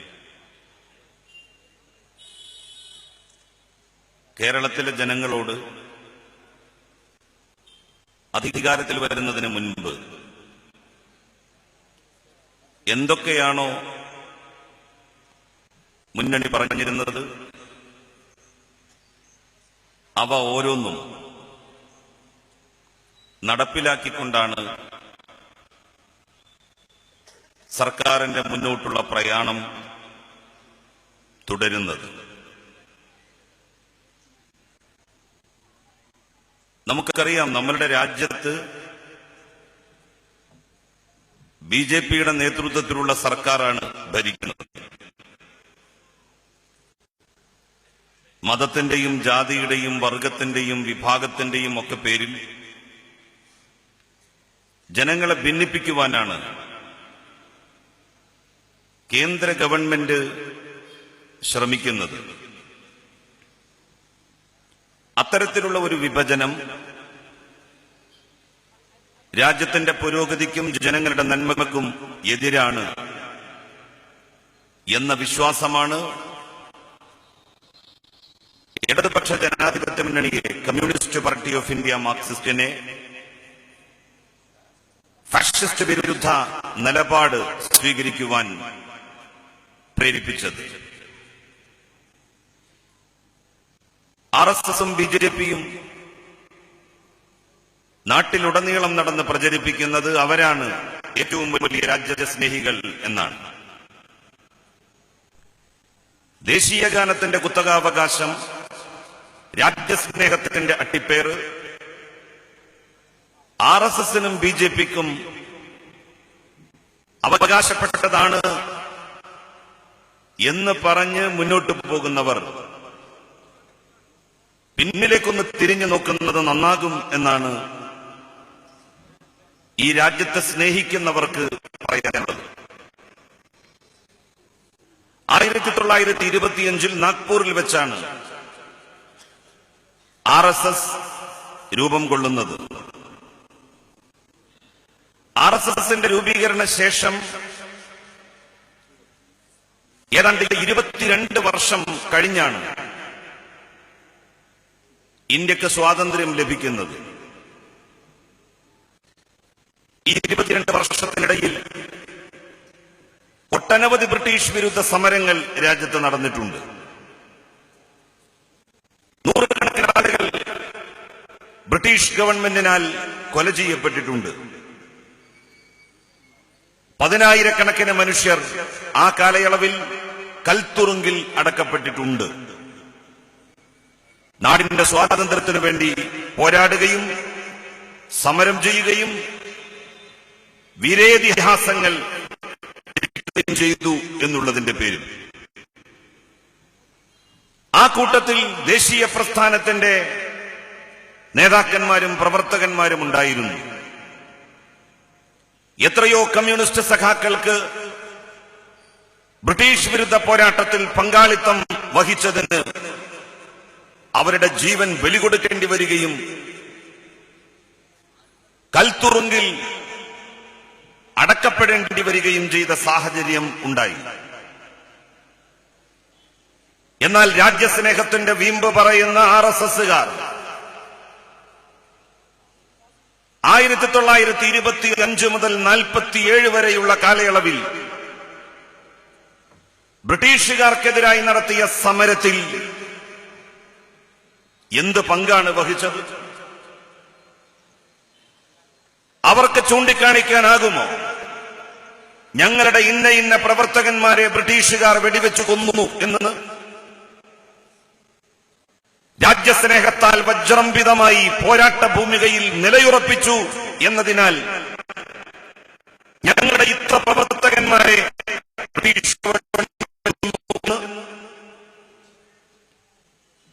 രാജ്യസ്നേഹത്തിൽ ആവേശം കൊണ്ട് ബ്രിട്ടീഷ് വിരുദ്ധ സമരത്തിൽ സജീവമായി പങ്കുകൊണ്ടു എന്നതിന്റെ പേരിൽ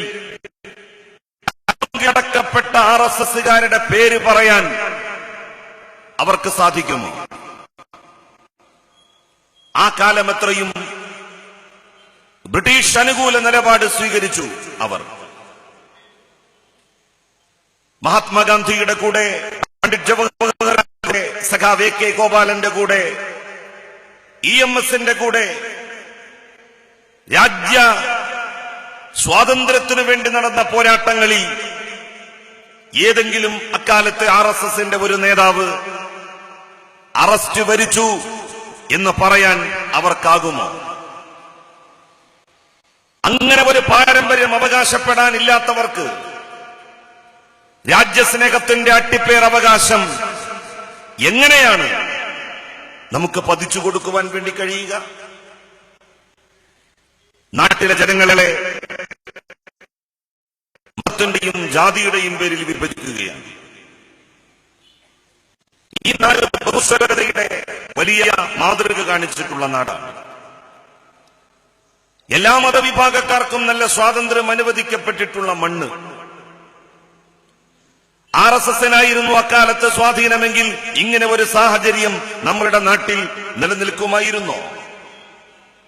ഇത്ര നല്ല ഒരു ഭരണഘടന ഇന്ത്യക്ക് ഉണ്ടാകുമായിരുന്നോ? പക്ഷപാതിത്വത്തിന്റെയും മതാന്തരതയുടെയും ആവരണങ്ങൾ അണിഞ്ഞുകൊണ്ടുള്ള ഒരു ഭരണഘടനയല്ലേ നമുക്ക് ഉണ്ടാകുമായിരുന്നത്? അതിൽ നിന്ന് നാടിനെ രക്ഷപ്പെടുത്തിയത് ഇന്ത്യയിലെ നാനാജാതി മതസ്ഥരായ, മതനിരപേക്ഷതയിൽ വിശ്വസിക്കുന്ന കോടിക്കണക്കിന് വരുന്ന മനുഷ്യരാണ്. മതാടിസ്ഥാനത്തിൽ ഇന്ത്യ വിഭജിക്കപ്പെട്ടു. വിഭജനാനന്തരം പാകിസ്ഥാൻ ഒരു മുസ്ലിം റിപ്പബ്ലിക്കായി മാറിയപ്പോൾ ഇന്ത്യക്ക് ഒരു ഹിന്ദു റിപ്പബ്ലിക് രൂപാന്തരപ്പെടാമായിരുന്നു. ആ വഴിയല്ല നമ്മൾ സ്വീകരിച്ചത്. അത്തരം ഒരു വഴി ഇന്ത്യക്ക് അപരിചിതമായിരുന്നു. ഇന്ത്യയുടെ പ്രാചീന ചരിത്രം പരിശോധിച്ചാൽ അറിയാം, മധ്യകാല ചരിത്രം പരിശോധിച്ചാൽ അറിയാം, മതത്തിന്റെയും വിശ്വാസത്തിന്റെയും പേരിൽ ഒരു ജനതയും ഒരാളെയും അധികാരത്തിലേക്ക് ഇന്ത്യയിൽ കൊണ്ടുവന്നിട്ടില്ല. നീണ്ട 800 വർഷം മഹാഭൂരിപക്ഷം ഹിന്ദുമതത്തിന്റെ വിശ്വാസ ഇന്ത്യ ഇടതടവില്ലാതെയാണ് 800 വർഷം 8 നൂറ്റാണ്ട് മുസ്ലിം രാജാക്കന്മാരും ചക്രവർത്തിമാരും ഇന്ത്യ ഭരിച്ചത്. ഇന്ത്യയിൽ ഒരു തരത്തിലുള്ള മതപരിവർത്തനവും ആ ഭരണകാലയളവിൽ നടന്നില്ല. ഇന്ത്യയിലെ മഹാഭൂരിപക്ഷം വരുന്ന ഹൈന്ദവ ജനതയുടെ മതനിരപേക്ഷത അതിൽ നിന്ന് തന്നെ നമുക്ക് ഊഹിക്കാവുന്നതേ ഉള്ളൂ. മുസ്ലിങ്ങളും ക്രൈസ്തവരും ഹൈന്ദവരും എല്ലാം ഒരുമിച്ച് ജീവിക്കുന്ന ഇന്ത്യയിൽ മതത്തിന്റെ പേരിൽ ആളുകൾ ഭിന്നിപ്പിക്കുവാൻ RSS ശ്രമിച്ചപ്പോൾ അതിനെതിരെ ശക്തമായ നിലപാട് കമ്മ്യൂണിസ്റ്റ് പാർട്ടി സ്വീകരിച്ചു. 1992 ഡിസംബർ 6 തീയതി ബാബറി മസ്ജിദ് തകർത്തു ഹിന്ദുത്വ ശക്തികൾ. സമാനമായ ഒരു സംഭവം കേരളത്തിൽ രാഷ്ട്രീയമായിട്ടുള്ള മുന്നേറ്റത്തിന് ഉതകും വിധമുണ്ടാക്കാൻ തലശ്ശേരിയിൽ RSS ശ്രമിച്ചു. ഒരു മുസ്ലിം പള്ളി തലശ്ശേരിയിൽ തകർത്തുകൊണ്ട് കേരളത്തിൽ RSSന് മുന്നേറ്റമുണ്ടാക്കാൻ കഴിയുമോ എന്നതായിരുന്നു അവരുടെ ഉദ്ദേശം. അത്തരമൊരു സംഭവം നാട്ടിലുണ്ടാകാൻ പാടില്ല എന്ന് കമ്മ്യൂണിസ്റ്റ് പാർട്ടി തീരുമാനിച്ചു. കമ്മ്യൂണിസ്റ്റ് സഖാക്കൾ പള്ളിക്ക് കാവൽ നിന്നു. സഖാവ് കുഞ്ഞിരാമൻ RSSകാരുടെ ബീഭത്സമായ ആക്രമണത്തിന് വിധേയനായി കൊല ചെയ്യപ്പെട്ടു. RSS കമ്മ്യൂണിസ്റ്റ് പാർട്ടി സംഘടനത്തിന്റെ സമാരംഭം അവിടെ നിന്നാണ് കുറിക്കപ്പെടുന്നത്. അത് കമ്മ്യൂണിസ്റ്റ് പാർട്ടിയുടെ ഓഫീസ് തകർക്കാൻ RSSകാർ വന്ന് പ്രതിരോധിച്ചതിന്റെ പശ്ചാത്തലത്തിൽ ഉണ്ടായ സംഘർഷമായിരുന്നില്ല. കമ്മ്യൂണിസ്റ്റ് പാർട്ടിയുടെ പ്രവർത്തകന്മാരുടെ വീടുകളെ കളിക്കാൻ വേണ്ടി RSSകാർ മുതിർന്നപ്പോൾ അതിനെ എതിർക്കുവാൻ നടത്തിയ ശ്രമത്തിന്റെ പശ്ചാത്തലത്തിലും ഉണ്ടായ സംഭവമായിരുന്നില്ല അത്. ബാബറി മസ്ജിദ് തകർത്തുകൊണ്ട് ഇന്ത്യയുടെ അധികാരത്തിന്റെ കുഞ്ചിക സ്ഥാനത്തേക്ക് എങ്ങനെയാണോ BJP നടന്നത്, അതിന്റെ ഒരു എത്രയോ പതിറ്റാണ്ടുകൾക്ക് മുൻപ് നടത്താൻ അവർ ശ്രമിച്ചു. ആ ശ്രമത്തെ പല്ലും നഖവും ഉപയോഗിച്ച് എതിർക്കാൻ കോൺഗ്രസുകാരുണ്ടായിരുന്നില്ല, മുസ്ലിം ലീഗ് ഉണ്ടായിരുന്നില്ല. മുസ്ലിം പള്ളിയാണ് തകർക്കപ്പെടുന്നത് എന്ന് വന്നപ്പോൾ ഏതെങ്കിലും ഒരു മതവിശ്വാസികളുടെ ആരാധനാലയം തകർക്കപ്പെടുകയല്ലേ, അത് നടക്കട്ടെ എന്നല്ല കമ്മ്യൂണിസ്റ്റ് പാർട്ടി കരുതിയത്. ആ ആരാധനാലയത്തിന് RSSകാരിൽ നിന്ന് രക്ഷ നൽകുന്നതിന് വേണ്ടി, സംരക്ഷണം നൽകുന്നതിന് വേണ്ടി കാവൽ നിന്നു അവർ. സഖാവ് കുഞ്ഞിരാമന്റെ കേരളത്തിൽ RSS CPM സംഘർഷത്തിന്റെ വഴിമരുന്നിട്ടു. അങ്ങനെ ഒരു സംഘർഷം ഇല്ലായിരുന്നു എങ്കിൽ ഈ കേരളത്തെ നാം ഇന്ന് കാണുന്ന അവസ്ഥയിൽ കാണാൻ സാധിക്കുമായിരുന്നില്ല. കേരളം എന്നോ ഒരു ഗുജറാത്ത് ആകുമായിരുന്നു. കേരളം എന്നോ BJPക്കും RSSനും സ്വാധീനമുള്ള ഇന്ത്യയിലെ ഇതര സംസ്ഥാനങ്ങളെ പോലെ ഒരു സംസ്ഥാനമാകുമായിരുന്നു.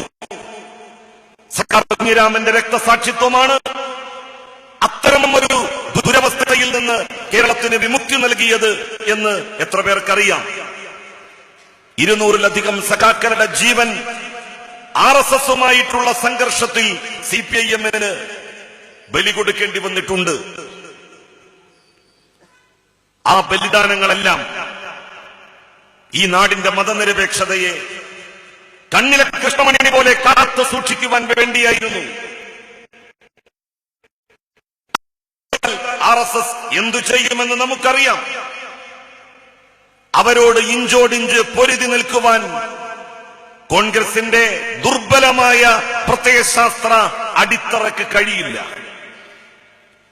മുസ്ലിം ലീഗിന്റെ ആവേശ കമ്മിറ്റിക്കാർക്കും RSSന്റെ ഈ ഊക്കിന് നേരെ വിരൽ ചൂണ്ടാൻ ശക്തിയുണ്ടാവില്ല. അതിന് നെഞ്ചൂക്ക് വേണം, അതിന് ശക്തമായ പ്രത്യയശാസ്ത്രത്തിന്റെ അടിത്തറ വേണം. അത് കമ്മ്യൂണിസ്റ്റ് പാർട്ടിക്ക് ഉണ്ടായിരുന്നു. അതുകൊണ്ടാണ് ആരെക്കാളും അധികം CPIMനെ തകർക്കണമെന്ന് RSS എന്നും ലക്ഷ്യമിട്ടത്. അവർക്കറിയാം CPIMനെ പോലെ ഒരു പാർട്ടി നിലനിൽക്കെ തങ്ങൾക്ക് തങ്ങളുടെ ഇഷ്ടാനിഷ്ടങ്ങൾ നടപ്പിലാക്കുവാനാവില്ല എന്ന്. മതന്യൂനപക്ഷങ്ങൾക്കെതിരായി മറ്റു ഭാഗങ്ങളിൽ അവർ നടത്തുന്ന പ്രചണ്ഡമായ പ്രചാരവേലകൾ കേരളത്തിൽ നടത്താൻ അവർക്ക് കഴിയില്ല എന്ന് അറിയാം. ചില ആളുകൾ പറയുന്നത് കേരളത്തിൽ ന്യൂനപക്ഷങ്ങളുടെ സംഖ്യ കൂടുതലാണ്, അതുകൊണ്ട് RSSന് അങ്ങനെയൊന്നും എന്നാണ്. എങ്കിൽ ബംഗാളിൽ എന്തുകൊണ്ട് RSS സ്വാധീനം ചെലുത്തിയില്ല? ബംഗാളിൽ മഹാഭൂരിപക്ഷം ഹിന്ദുമത വിശ്വാസികളല്ലേ? മൊത്തം ജനസംഖ്യയുടെ 65-70% ഹൈന്ദവ മതവിശ്വാസികൾ അധിവസിക്കുന്ന ബംഗാളിൽ 3 പതിറ്റാണ്ട് കമ്മ്യൂണിസ്റ്റ് പാർട്ടിയുടെ ഭരണം നിലനിന്നു. കമ്മ്യൂണിസ്റ്റ് പാർട്ടി തെരഞ്ഞെടുപ്പിൽ തോറ്റു എന്നുള്ളത് ശരിയാണ്. ഇന്ത്യയിൽ പലയിടത്തും കോൺഗ്രസ് തോറ്റപ്പോൾ BJP ആണ് അവിടെയൊക്കെ അധികാരത്തിൽ വന്നത്. എന്നാൽ ബംഗാൾ കമ്മ്യൂണിസ്റ്റ് പാർട്ടി തോറ്റപ്പോൾ BJP എന്തുകൊണ്ട് അധികാരത്തിലെത്തിയില്ല? പേരിനെങ്കിലും ഒരു മതനിരപേക്ഷ പാർട്ടി എന്നറിയപ്പെടുന്ന സംഘടനയല്ലേ മമതാ ബാനർജിയുടെ നേതൃത്വത്തിൽ ബംഗാളിൽ അധികാരത്തിൽ വന്നത്? എന്തുകൊണ്ടത് സംഭവിച്ചു? ബംഗാളിന്റെ മണ്ണിനെയും മനസ്സിനെയും കമ്മ്യൂണിസ്റ്റ് പാർട്ടി മതനിരപേക്ഷമാക്കി 3 പതിറ്റാണ്ട് കാലത്തെ ഭരണസ്വാധീനത്തിലൂടെ. കേവല ഭരണം നടത്തുക എന്നതിനപ്പുറം കോൺഗ്രസ് ഏതെങ്കിലും ഒരു സംസ്ഥാനത്ത് RSSന്റെ ദർശനത്തിനെതിരായി രാജ്യത്തിന്റെ മതനിരപേക്ഷതയെ പരിരക്ഷിക്കുവാൻ തക്ക രൂപത്തിലേക്ക് അവിടുത്തെ ജനങ്ങളുടെ മനസ്സിനെ മാറ്റിയെടുത്തോ?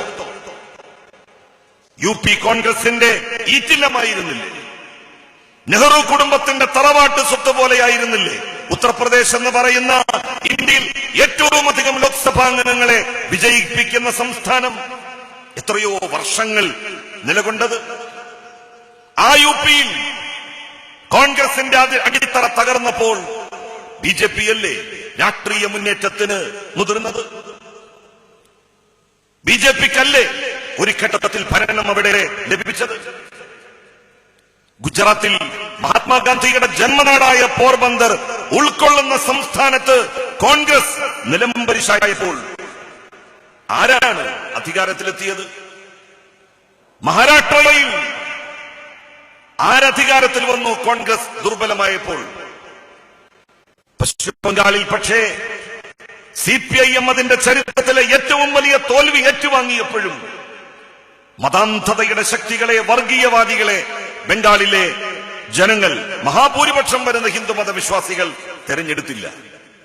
എന്തുകൊണ്ടെന്നാൽ അവിടുത്തെ ജനങ്ങളുടെ മനസ്സിനെ മതനിരപേക്ഷമാക്കുവാൻ കമ്മ്യൂണിസ്റ്റ് പാർട്ടിക്ക് സാധിച്ചിരുന്നു എന്നുള്ളതാണ് അതിന്റെ കാരണം. ത്രിപുരയിൽ മതന്യൂനപക്ഷങ്ങളല്ലല്ലോ കൺസിഡറബിൾ നമ്പർ, ഗണനീയമായിട്ടുള്ള സംഖ്യയൊന്നും മതന്യൂനപക്ഷങ്ങൾക്കില്ല ത്രിപുരയിൽ.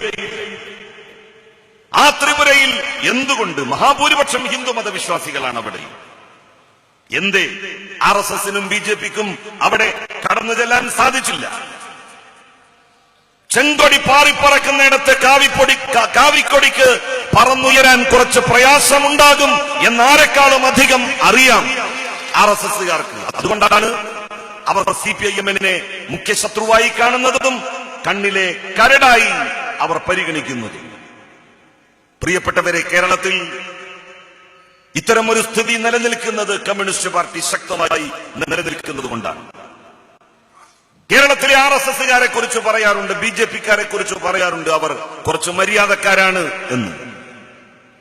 കേരളത്തിലെ RSSും BJPയും ഗുജറാത്തിലെ RSSും BJPയും പോലെ തന്നെയാണ്. മഹാരാഷ്ട്രയിലെ RSSും BJPയും പോലെ തന്നെയാണ്. മധ്യപ്രദേശിലെ RSSും BJPയും പോലെ തന്നെയാണ്. പക്ഷേ കേരളത്തിലൊരു വ്യത്യാസമുണ്ട്. കേരളത്തിൽ അവർ മര്യാദക്കാരാണെന്നാണ് വെപ്പ്. അത് വെറുതെ മര്യാദക്കാരായതല്ല. കമ്മ്യൂണിസ്റ്റ് പാർട്ടിയുടെ പ്രവർത്തകന്മാർ അവർക്കെതിരായി ഇഞ്ചോടിഞ്ച് പൊരുതി നിന്ന് അവരെ മര്യാദക്കാരാക്കിയതാണ്, അല്ലാതെ അവർ വെറുതെ മര്യാദക്കാരായതല്ല. അങ്ങനെ അവരെ മര്യാദക്കാരാക്കാൻ ഒരു കൂട്ടർ ഈ കേരളത്തിൽ ജീവിച്ചിരിക്കണ്ടേ? ഈ ചോദ്യമാണ് വലതുപക്ഷ രാഷ്ട്രീയത്തോട് ഇടതുപക്ഷ മനസ്സുള്ളവർ എക്കാലത്തും ചോദിച്ചിട്ടുള്ളത്. ആ ചോദ്യത്തിന്റെ ചോദിക്കുന്ന ശൗര്യം കുറഞ്ഞുപോയാൽ ഈ നാട് ഇന്ത്യയിലെ മറ്റു പല സംസ്ഥാനങ്ങളെയും പോലെ ആകും. മതത്തിന്റെയും ജാതിയുടെയും അടിസ്ഥാനത്തിൽ മനുഷ്യരെ വേർതിരിക്കുന്ന സ്ഥിതിവിശേഷം ഒരു കാരണവശാലും പാടില്ല. അതിന് നിലനിൽപ്പില്ല. ഇടതുപക്ഷ ജനാധിപത്യ മുന്നണി കേരളം ഭരിക്കുന്നു. പറഞ്ഞ കാര്യങ്ങൾ ഓരോന്ന് നിവർത്തിച്ചു മുന്നോട്ട് പോകുന്നു. നോട്ടിന്റെ നിരോധനം വന്നു. കുറച്ച് പ്രയാസം കേരളത്തിൽ ഉണ്ടായിട്ടുണ്ട്. കുറച്ചല്ല, കൂടുതൽ പ്രയാസം. വേണ്ടത്ര മുൻകരുതലില്ലാതെ ഇത്തരമൊരു പരിഷ്കാരം കൊണ്ടുവന്നു. അതിന്റെ തിക്തഫലം ജനങ്ങൾ അനുഭവിച്ചുകൊണ്ടിരിക്കുകയാണ്. കള്ളപ്പണം പീഡിക്കാൻ എന്ന പേരിൽ കൊണ്ടുവന്ന പരിഷ്കാരം പക്ഷേ നാട്ടിലെ ജനങ്ങളെ മുഴുവൻ വല്ലാതെ വലച്ചു കളഞ്ഞിരിക്കുന്നു. ആളുകൾക്ക് ശമ്പളം വേണ്ടത്ര കിട്ടുന്നില്ല. അവരുടെ ഫാമിലി ബഡ്ജറ്റുകൾ താറുമാറായിക്കൊണ്ടിരിക്കുന്നു. നഗരങ്ങളിൽ കച്ചവടം കുറഞ്ഞു വരുന്നു. ഈ ഒരു ദുസ്ഥിതിക്ക് എന്ന് പരിഹാരമുണ്ടാകും? അടുത്തൊന്നും പരിഹാരമുണ്ടാവില്ല എന്നാണ് കേൾക്കുന്നത്. 6-8 മാസം എനിക്ക് എടുക്കുമത്രേ പൂർവസ്ഥിതി പുനഃസ്ഥാപിക്കാൻ. അങ്ങനെ വന്നാൽ ജനങ്ങൾ അനുഭവിക്കുന്ന പ്രയാസങ്ങൾക്ക്, ബുദ്ധിമുട്ടുകൾക്ക് ആരാണ് ഉത്തരം പറയുക? ഇതിനൊക്കെ ചില മുൻകരുതൽ വേണ്ടേ? ആ മുൻകരുതൽ എടുത്തില്ല. ആശുപത്രികളിൽ ചികിത്സ കിട്ടാതെ മരിക്കുന്നവരുടെ എണ്ണം എത്രയായി? ഈ നോട്ട് നിരോധനത്തിന് മാത്രം 100ഓളം ആളുകളുടെ ജീവൻ കൊടുക്കേണ്ടി വന്നില്ലേ? എത്രയോ ആളുകൾ ആത്മഹത്യ ചെയ്തു, തങ്ങളുടെ പണം ഇനി തിരിച്ചു കിട്ടില്ല എന്ന് ഭയപ്പെട്ട്. അവർ വലിയ മുതലാളിമാരായിരുന്നില്ല. വിജയ് മല്യയോ അദ്ദേഹത്തിന്റെ മക്കളുമായിരുന്നില്ല. അംബാനിയോ അദാനിയോ ടാറ്റയോ ബിർളയോ അവരുടെ പിന്മുറക്കാരോ ആയിരുന്നില്ല. ക്യൂ നിൽക്കുമ്പോൾ വീണ് മരിച്ചവർ, ഈ നാട്ടിലെ സാധാരണക്കാർ, പാവപ്പെട്ടവർ, അവരുടെ ജീവനാണ്, 100ഓളം മനുഷ്യരുടെ ജീവനാണ് ഒരു പരിഷ്കാരത്തിന് വേണ്ടി നമുക്ക് കൊടുക്കേണ്ടി വന്ന വില. എവിടെ എത്തും നമ്മളുടെ സംസ്ഥാനം? ഈ നാട് എവിടെ ചെന്ന് നിൽക്കുമെന്നുള്ളത് കണ്ടറിയേണ്ടതുണ്ട്. എന്തിനാണ് ഇന്ത്യയുടെ പ്രധാനമന്ത്രി ഭയപ്പെടുന്നത്? ഇന്ത്യയുടെ പാർലമെന്റിനെ വാചാലമായി പ്രസംഗിക്കുന്ന നരേന്ദ്രമോദിക്ക് രാജ്യത്തിന്റെ പാർലമെന്റിൽ എംപിമാർ ചോദിക്കുന്ന ചോദ്യത്തിന് മറുപടി പറയാൻ എന്താണ് ഇത്ര ഭയം? എന്താണ് ലോക്സഭയിൽ അദ്ദേഹം പോകാത്തത്? അവിടെ ഉയരുന്ന ചോദ്യങ്ങൾക്ക് അദ്ദേഹം മറുപടി പറയാത്തത്? വലിയ ശരീരഭാഷയോടുകൂടി സംസാരിക്കുന്ന വാചാലനായ നരേന്ദ്രമോദിക്ക് പക്ഷേ ഇന്ത്യയുടെ പാർലമെന്റിൽ രാജ്യത്തുള്ള ജനങ്ങളുടെ പ്രശ്നങ്ങൾ, അവരുടെ പ്രയാസങ്ങൾ, ബുദ്ധിമുട്ടുകൾ എംപിമാർ നിരത്തുമ്പോൾ അതിനോട് പ്രതികരിക്കാൻ കഴിയാതെ പോകുന്നത് എന്തുകൊണ്ട്? അതിനുത്തരം പറയാൻ ബിജെപി ബാധ്യസ്ഥമാണ്. ബിജെപിക്ക് ബാധ്യതയുണ്ട്. എന്തുകൊണ്ടാണ് പ്രധാനമന്ത്രി രാജ്യത്തുള്ള ജനങ്ങളോട് അവരുടെ ചോദ്യങ്ങൾക്ക് ഉത്തരം പറയാതെ ഒഴിഞ്ഞു മാറുന്നത് എന്ന ചോദ്യത്തിന് പണ്ഡിറ്റ് ജവഹർലാൽ നെഹ്റു ലോകം കണ്ട ഏറ്റവും നല്ല ഭരണാധികാരികളിൽ ഒരാളായിരുന്നു, മഹാപണ്ഡിതൻ. അദ്ദേഹം പ്രധാനമന്ത്രിയായിരിക്കുമ്പോഴാണ് ഒരിക്കൽ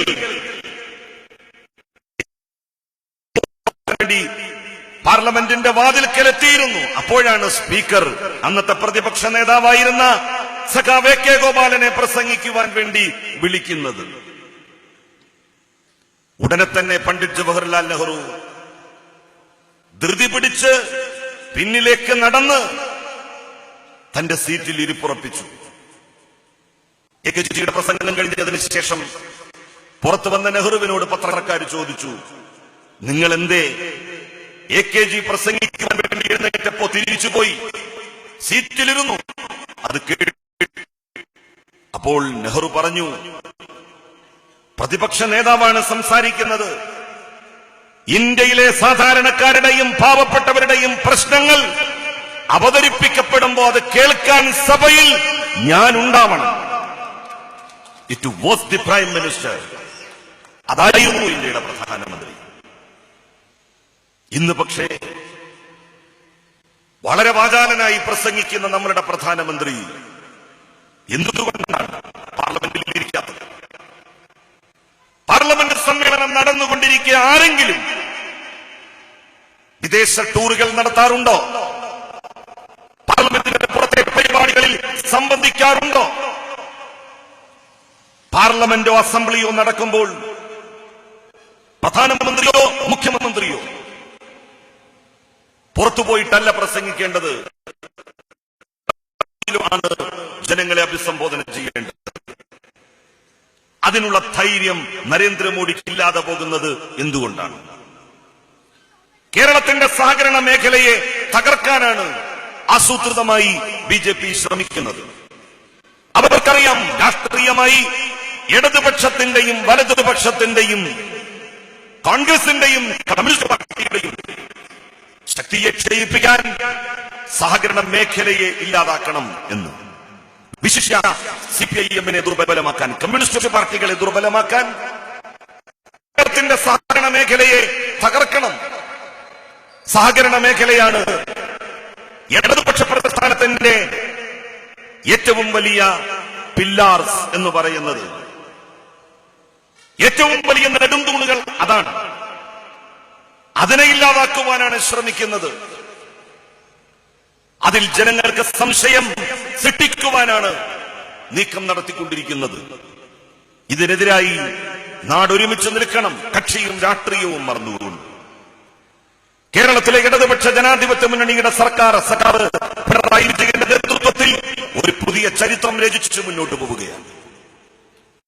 അഴിമതിക്കാർ, ദുഷ്പ്രഭുത്വം പ്രകടിപ്പിച്ചിരുന്ന ഉദ്യോഗസ്ഥന്മാർ, അവരുടെയൊക്കെ മേൽക്കോയ്മകൾക്ക് അന്ത്യം കുറിക്കപ്പെട്ടിരിക്കുന്നു. സാധാരണക്കാരന്റെ ആവശ്യങ്ങൾ, അവന്റെ ശബ്ദം അത് കൂടുതൽ ഉച്ചത്തിൽ മുഴങ്ങി കേൾക്കുവാൻ തുടങ്ങിയിരിക്കുന്നു. മുഴുവൻ ക്ഷേമ പെൻഷനുകളും 1000 രൂപയാക്കി ഉയർത്തി.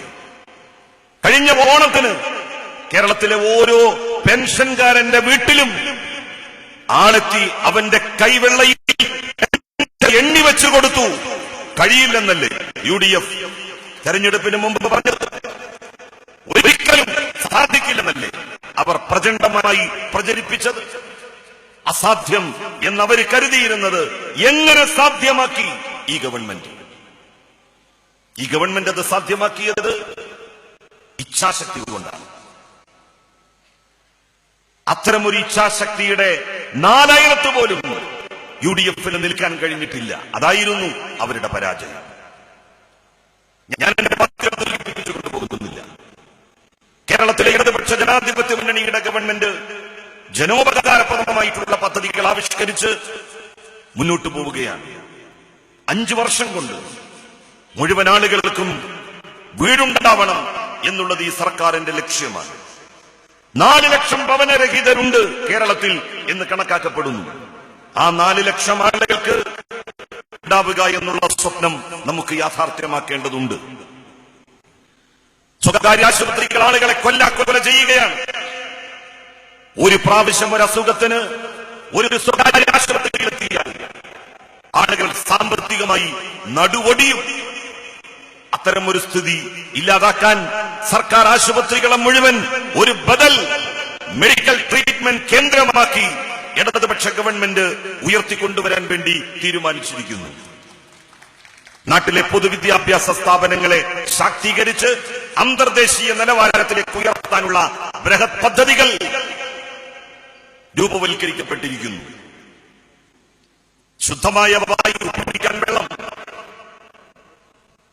മാലിന്യ കൂമ്പാരങ്ങളിൽ നിന്ന് കേരളത്തിലെ ജനങ്ങളുടെ മോചനം, ഇതെല്ലാം ലാക്കാക്കിയുള്ള ഹരിത കേരളം പദ്ധതിക്ക് ഈ ഗവൺമെന്റ് തുടക്കം കുറിച്ചിരിക്കുന്നു. ഒരുപാട് നമുക്ക് നേടിയെടുക്കാനുണ്ട്. ആ നേട്ടത്തെ അന്വേഷിക്കുവാനാണ് നിങ്ങൾ ഓരോരുത്തരും ഈ നാടും ശ്രമിക്കേണ്ടത്. കഴിഞ്ഞ കാലത്തിലേക്ക് പിന്തിരിഞ്ഞു നിന്ന് എന്ത് നേടി എന്നതിനെ സംബന്ധിച്ച് വാചക കസർത്തുകളിൽ അഭിരമിക്കുന്നതിന് പകരം അന്വേഷണ കുതുക്കുകളുടെ കൂട്ടത്തിൽ കേരളത്തിലെ ജനങ്ങൾ ഉണ്ടാവണം എന്ന് ഈ ഗവൺമെന്റ് ആഗ്രഹിക്കുന്നു. അതിനനുസൃതമായി പദ്ധതികൾ ആവിഷ്കരിച്ച് സർക്കാർ മുന്നോട്ട് പോവുകയാണ്. ഈ നാടിന്റെ മതനിരപേക്ഷത പരിരക്ഷിച്ചുകൊണ്ട്, മതേതരത്വത്തെ കാത്തു സംരക്ഷിച്ചുകൊണ്ട്, മുഴുവൻ ജാതിമത വിഭാഗക്കാരുടെയും പുരോഗതി ലാക്കാക്കി മുന്നോട്ട് പോയിക്കൊണ്ടിരിക്കുന്ന ഈ സർക്കാരിനെ പിന്തുണക്കാൻ ഈ നാട്ടിലെ മുഴുവൻ ജനങ്ങളും തയ്യാറാവണം, മുന്നോട്ട് വരണം എന്ന് അഭ്യർത്ഥിച്ചുകൊണ്ട് ചെയ്ത് ഞാൻ എന്റെ വാക്കുകൾ അവസാനിപ്പിക്കുന്നു. നന്ദി, നമസ്കാരം.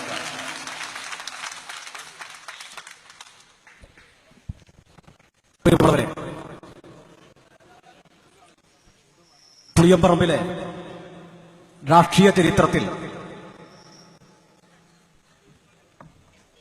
ചരിത്രം തിരുത്തിക്കുറിക്കുന്ന ഒരു വേദിക്ക് സാക്ഷ്യം വഹിക്കാൻ പോവുകയാണ്. കഴിഞ്ഞ തദ്ദേശ സ്വയംഭരണ സ്ഥാപന തെരഞ്ഞെടുപ്പിൽ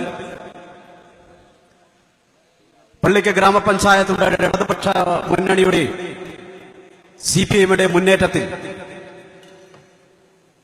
പ്രധാന പങ്ക് വഹിച്ചിട്ടുള്ള പുളിയമ്പറമ്പ് 11-ാം വാർഡ് കഴിഞ്ഞ തെരഞ്ഞെടുപ്പിൽ ഇടതുപക്ഷ മുന്നണിയുടെ സ്വതന്ത്ര സ്ഥാനാർത്ഥി മത്സരിച്ചിട്ടുള്ള സ്ഥാനാർത്ഥിയും അതുപോലത്തെ തന്നെ ആ സ്ഥാനാർത്ഥി വിജയിപ്പിക്കുന്നതിന് വേണ്ടി ഇടതുപക്ഷ പ്രസ്ഥാനത്തോടുകൂടി കടന്നു വരികയും ഒരു വർഷക്കാലമായി ഈ പ്രസ്ഥാനത്തോടൊപ്പം പ്രവർത്തിച്ചുകൊണ്ടിരിക്കുന്നുള്ള ഒട്ടനവധി ആളുകൾ ഈ പ്രദേശത്തുണ്ട്. കഴിഞ്ഞ തെരഞ്ഞെടുപ്പിൽ 11-ാം വാർഡിൽ നമ്മുടെ സ്ഥാനാർത്ഥി 6 വോട്ടിനാണ് പരാജയപ്പെട്ടിട്ടുണ്ടെങ്കിലും ചരിത്രം തിരുത്തിക്കുറിക്കുന്ന ആ സാക്ഷ്യം അന്ന് ഈ പ്രസ്ഥാനത്തിന് ഉണ്ടാക്കിയെടുത്തിട്ടുള്ളത് ഈ പ്രദേശത്ത് കഴിഞ്ഞ കാലങ്ങളിൽ മുസ്ലിം ലീഗിന്റെ പ്രവർത്തിച്ചിട്ടുള്ള നിരവധി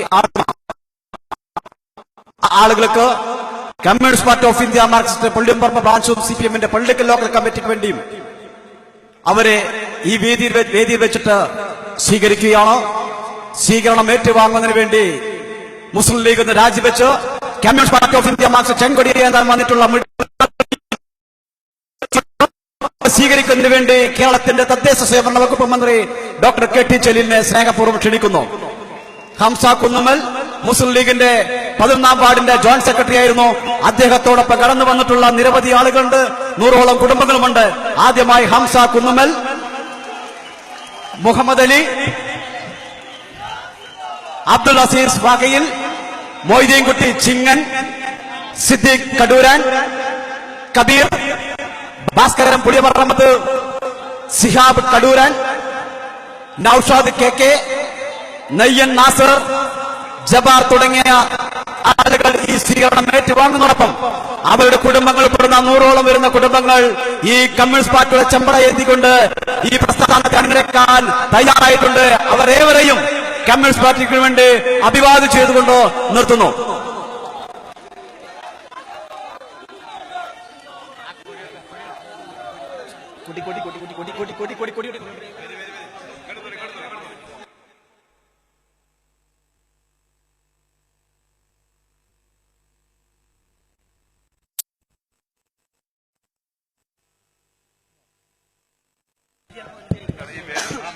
ആ ചെങ്കൊടി കൊടുക്കുന്നതിന് വേണ്ടി CPMന്റെ കൊണ്ടോട്ടി ഏരിയ കമ്മിറ്റി അംഗം അഡ്വക്കേറ്റ് C ബാബുവിനെ സ്നേഹപൂർവ്വം ക്ഷണിക്കുന്നു.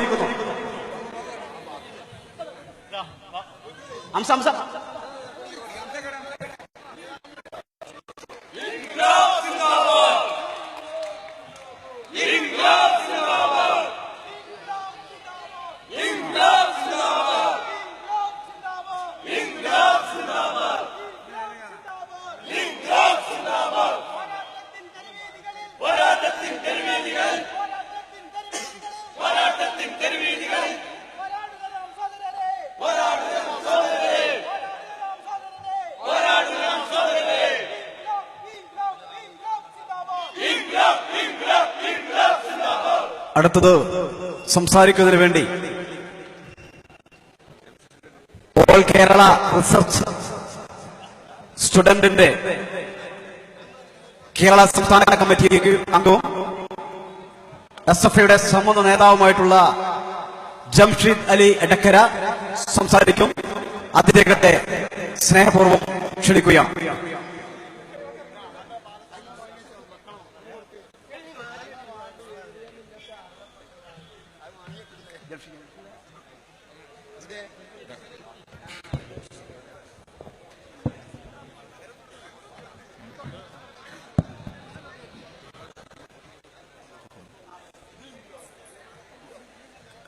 ഏറ്റവും ആദരണീയനായ അധ്യക്ഷൻ, വേദിയിലെയും സദസ്സിലെയും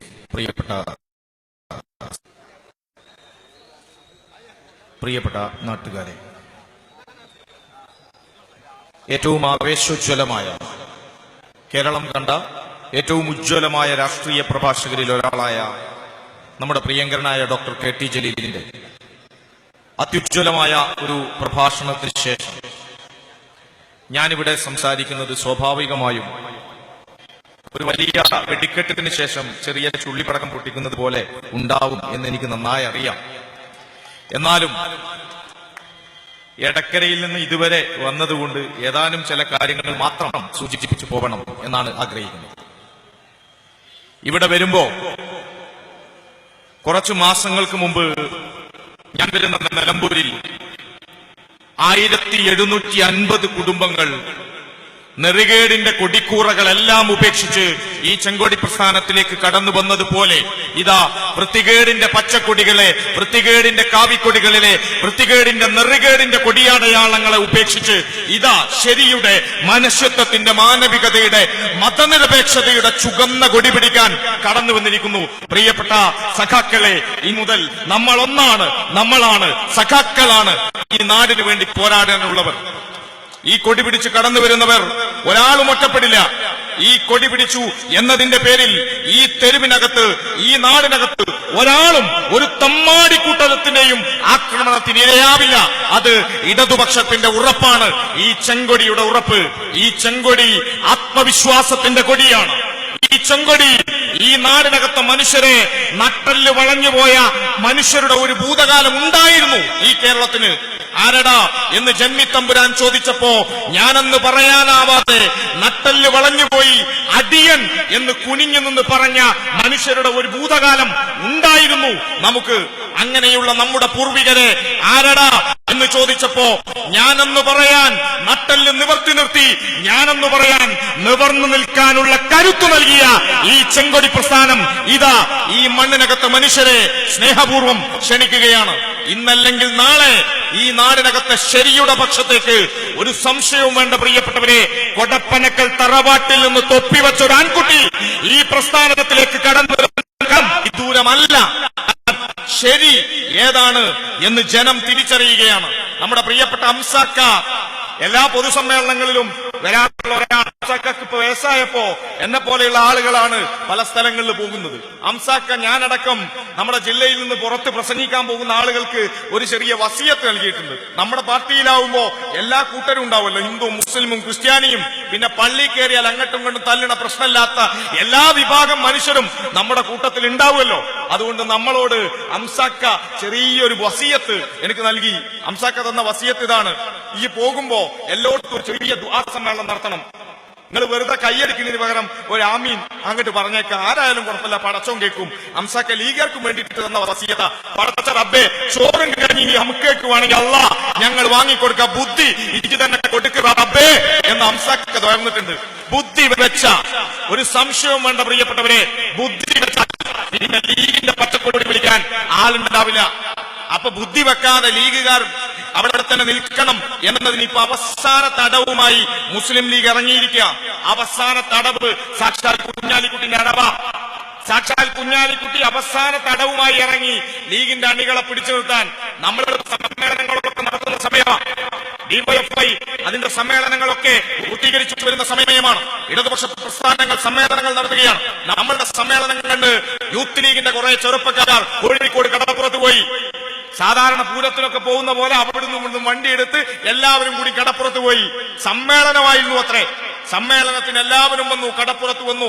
കുറെ ആളുകൾ പ്രസംഗിച്ചു, കുറെ ആളുകൾ കേട്ടു, കുറെ ആളുകൾ കടമിട്ടായി തിന്നിട്ട് തിരിച്ചുപോയി. പോകുന്ന വഴിക്ക് പത്രക്കാർ ചോദിച്ചു, അല്ല നിങ്ങൾ എന്തിനാ വന്നത്? അല്ല എന്താ ഇപ്പൊ വന്നതിന്റെ ഉദ്ദേശം? ഞങ്ങൾ സമ്മേളനത്തിന് പോയതാ. അല്ല സമ്മേളനം കഴിഞ്ഞോ? കഴിഞ്ഞു. സമ്മേളനം കഴിഞ്ഞില്ലേ? ആരങ്ങളെ പ്രസിഡന്റ്, ആരങ്ങളെ സെക്രട്ടറി? ചോദിച്ചപ്പോ മറുപടിയില്ല. സമ്മേളനം കഴിഞ്ഞു, സെക്രട്ടറി ഇല്ല, പ്രസിഡന്റ് ഇല്ല. അവസാനം കൊടപ്പനക്കൽ നിന്ന് തീരുമാനിക്കുന്നു. ഇത് തീരുമാനിക്കാനാണെങ്കിൽ ഈ ചെങ്ങായിമാരൊക്കെ പല വണ്ടിക്കൂലി മുടക്കി ഈ കടപ്പുറത്ത് പോവേണ്ട ആവശ്യമുണ്ടായിരുന്നോ?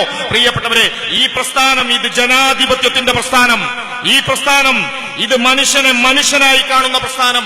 ഈ പ്രസ്ഥാനം ജാതിക്കും മതത്തിനുമപ്പുറം ഹിന്ദുവും മുസൽമാനും ക്രിസ്ത്യാനിയും ജൈനനും ബുദ്ധനും മതമുള്ളവനും ഇല്ലാത്തവനുമൊക്കെ ഒരമ്മ പെറ്റ മക്കളെ പോലെ ഒരുമിച്ച് നിൽക്കുന്ന പ്രസ്ഥാനം. ഈ പ്രസ്ഥാനത്തിനകത്തേക്കാണ് നിങ്ങൾ ഓരോരുത്തരും കടന്നു വരുന്നത്. പ്രിയപ്പെട്ടവരെ, ഈ നാടിനകത്ത് ഈ നാടിന് കാവൽ നിൽക്കാൻ നമ്മൾ ഉണ്ടാവും. ഈ നാടിന് കാവലിരിക്കാൻ ഈ ചെങ്കൊടിയല്ലാതെ മറ്റാരാണ് ഉണ്ടാവുക? ഈ നാടിനകത്ത് വർഗീയ കോമരങ്ങൾ, ഈ നാടിനകത്ത് കലാപങ്ങൾ സൃഷ്ടിക്കുന്ന സമയത്ത് നമ്മുടെ വിപ്ലവഗാനത്തിലെ ആദ്യത്തെ വരികൾ, സമ്മേളനങ്ങൾ പരിപാടികൾ തുടങ്ങുന്നതിന് മുമ്പ് നമ്മൾ വെക്കാറുണ്ട്.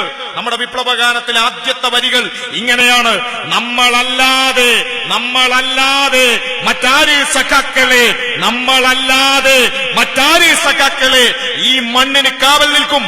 നമ്മളല്ലാതെ മറ്റാരാണ് സഖാവേ ഈ മണ്ണിനകത്തെ വർഗീയ ഫാസിസ്റ്റുകളുടെ കയ്യിൽ നിന്ന് ഈ നാടിനെ ചെറുത്തു തോൽപ്പിക്കുക?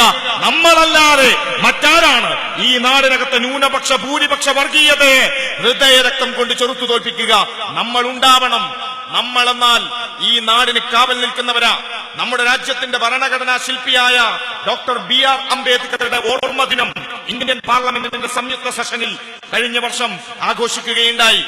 ഇന്ത്യൻ പാർലമെന്റിലാണ്.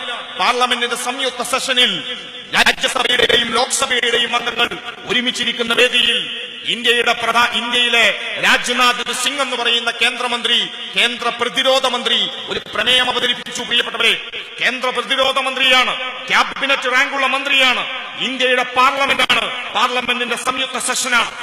അവിടെ അവതരിപ്പിക്കുന്ന പ്രമേയത്തിൽ രാജ്നാഥ് സിംഗ് ഇങ്ങനെയാണ് പറഞ്ഞത്: ഇനി മുതൽ ഇന്ത്യ മതേതര രാജ്യമല്ല, ഇന്ത്യയുടെ പാരമ്പര്യം ഹൈന്ദവ പാരമ്പര്യമാണ്, ഇന്ത്യ ഹിന്ദു രാഷ്ട്രമാവണം എന്ന് ഇന്ത്യൻ പാർലമെന്റിൽ രാജ്നാഥ് സിംഗ് പ്രമേയം അവതരിപ്പിച്ചപ്പോ ഉണ്ടായിരുന്നു അവിടെ കോൺഗ്രസിന്റെ 44 ലോക്സഭാംഗങ്ങൾ ഉണ്ടായിരുന്നു.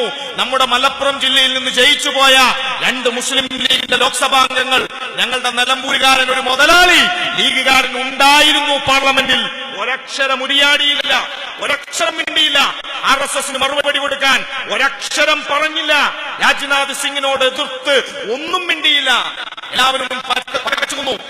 രാജ്യത്തിന് വേണ്ടി സംസാരിക്കാൻ ആര് എന്ന് സംശയിച്ചുകൊണ്ട് പകച്ചു നിൽക്കുന്ന വേളയിൽ ഇന്ത്യയിലെ ചെങ്കൊടി പ്രസ്ഥാനത്തിന്റെ അഖിലേന്ത്യാ ജനറൽ സെക്രട്ടറി സഖാവ് സീതാറാം യെച്ചൂരി പാർലമെന്റിൽ പുലിക്കുട്ടിയെ പോലെ എണീറ്റ് നിന്നുകൊണ്ട് ഉജ്ജ്വലമായ വാക്കുകളിൽ ഇന്ത്യൻ ഭരണഘടന മുഖപുര സംഘപരിവാരത്തിന്റെ മുഖത്ത് നോക്കി പറഞ്ഞു. അവിടെ ET മുഹമ്മദ് ബഷീർ ഉണ്ടായിരുന്നു, സോണിയാഗാന്ധി ഉണ്ടായിരുന്നു. അവർക്ക് കഴിയാത്തത് 11 അംഗങ്ങളെ ലോക്സഭയിലുള്ളൂ. എങ്കിലും ചെറിയ പാർട്ടിയാണ് ലോക്സഭയിൽ, ചെറിയ പാർട്ടിയാണ് രാജ്യസഭയിൽ. എങ്കിലും മറുപടി കൊടുക്കാൻ ഉണ്ടായത് ചെങ്കൊടി പ്രസ്ഥാനം പറഞ്ഞു. സഖാവ് അവിടെ ഭരണഘടനയുടെ മുഖപുര ഇങ്ങനെയാ പറഞ്ഞത്: We the people of India, we the people of India having solemnly resolved to constitute India into a, India into a, India എന്ന് പറയുന്നത് sovereign socialist secular democratic republic. എന്താണ് ഇന്ത്യ എന്ന് ഇന്ത്യയുടെ പാർലമെന്റിൽ വിശദീകരിക്കാൻ, ഇന്ത്യൻ ഭരണഘടന മുഖപുര പറയാൻ ഉണ്ടായത് സഖാവ് സീതാറാം യെച്ചൂരി, ഈ ചെങ്കൊടി പ്രസ്ഥാനത്തിന്റെ നേതാവ്. അവിടെയാണ് പ്രിയപ്പെട്ടവരെ ആരാണ് ഈ നാടിന് കാവൽ നിൽക്കാനുണ്ടാവുക? അപ്പോൾ ലീഗുകാർ വരും. എന്തൊക്കെ പറഞ്ഞാലും അവസാനം അവർ ഇവിടെയും പൊതുയോഗം നടത്തും. ആ പൊതുയോഗത്തിനകത്ത് ലീഗിന്റെ നേതാക്കന്മാർ അതുവരെ അവരുടെ എവിടെയെങ്കിലുമൊക്കെ ഒളിപ്പിച്ചു വെച്ചിരിക്കുന്ന തൊപ്പി ആദ്യം എടുക്കും. ഇവിടെ എവിടെയെങ്കിലുമൊക്കെ ആയിരിക്കും. അതുവരെ തൊപ്പി വെക്കൂല. ഈ സ്റ്റേജിലൊക്കെ തൊപ്പി ഉണ്ടാവില്ല. ആ തൊപ്പി ഇവിടെ നിന്ന് ഇങ്ങനെ എടുക്കും. എന്നിട്ട് പ്രസംഗം തുടങ്ങുന്നതിന് മുമ്പ് ഒറ്റ വെക്കല. എന്നിട്ട് 2 ഡയലോഗൊക്കെ പറഞ്ഞിട്ട് ബിസ്മിയും അംദും സലാത്തും സലാമും ഒക്കെ പറഞ്ഞ അവസാനം ഒരു അമ്മാ ബബ്ബ ഇതൊക്കെ കാച്ചിട്ട് ലീഗുകാര് നാട്ടുകാരെ തെറിയോട് തെറി. ഇതായിരിക്കും ലീഗ്. ഞങ്ങൾക്ക് ഈ നാടിനെ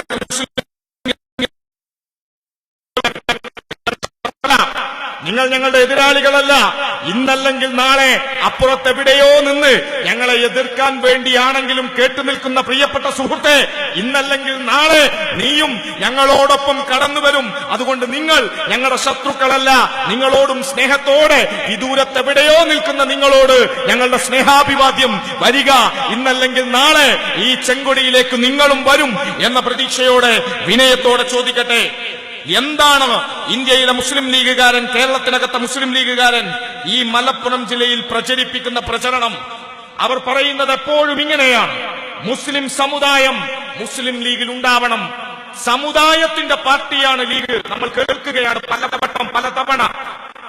ഞാനൊക്കെ SFIയുടെ ഭാഗമായിട്ടാണ് ഇടതുപക്ഷ രാഷ്ട്രീയത്തിലേക്ക് വരുന്നത്. SFIയുടെ പ്രവർത്തകനായി വരുന്ന സമയത്ത് എന്റെ നാട്ടിലെ കുറച്ച് ലീഗിന്റെ പ്രമാണിമാർ സുഹൃത്തുക്കൾ വന്നിട്ട് എന്നെ ഉപദേശിച്ചു, നാളെ ദീനിന് പുറവും അള്ളാഹ് ചോദിക്കും.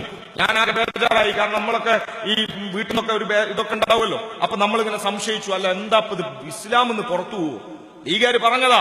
ഇന്നോടും നിങ്ങളോടൊക്കെ പറയും, നാളെ നിങ്ങളിൽ പലരെയും വീട്ടിൽ വന്ന് കണ്ടിട്ട് തങ്ങൾ പറഞ്ഞതാണ് എന്നൊക്കെ പറഞ്ഞ് ചിലപ്പോ കണ്ടെന്നു വരാം.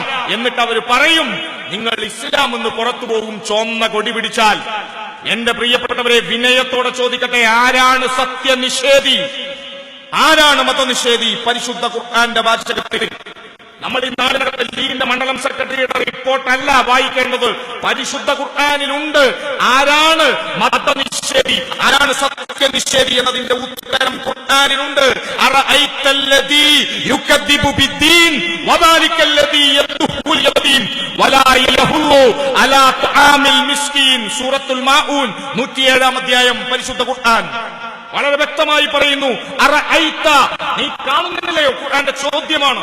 അറഅയ്ത, നീ കാണുന്നില്ലയോ? അറഅയ്തല്ലദീ യുകദ്ദിബു ബിദ്ദീൻ, ദീനിന്റെ സത്യത്തിന്റെ നിഷേധികളെ നീ കാണുന്നില്ലയോ? എന്നിട്ട് ഖുർആൻ പറഞ്ഞത് ലീഗിന്റെ മണ്ഡലം കമ്മിറ്റി പറഞ്ഞതുപോലെയല്ല, ലീഗിന്റെ പഞ്ചായത്ത് സെക്രട്ടറി പറഞ്ഞതുപോലെയല്ല. CPMന്റെ കൊടി പിടിച്ചാൽ ഇസ്ലാം എന്ന് പുറത്ത് എന്നല്ല ഖുർആൻ പറഞ്ഞത്. അറഅയ്തല്ലദീ യുകദ്ദിബു ബിദ്ദീൻ, നീ കാണുന്നില്ലയോ സത്യത്തിന്റെ നിഷേധികളെ? ആരാണ് സത്യത്തിന്റെ നിഷേധികൾ? ഖുർആൻ പറയുന്നു, വദാലിക, അവരാരാകുന്നു?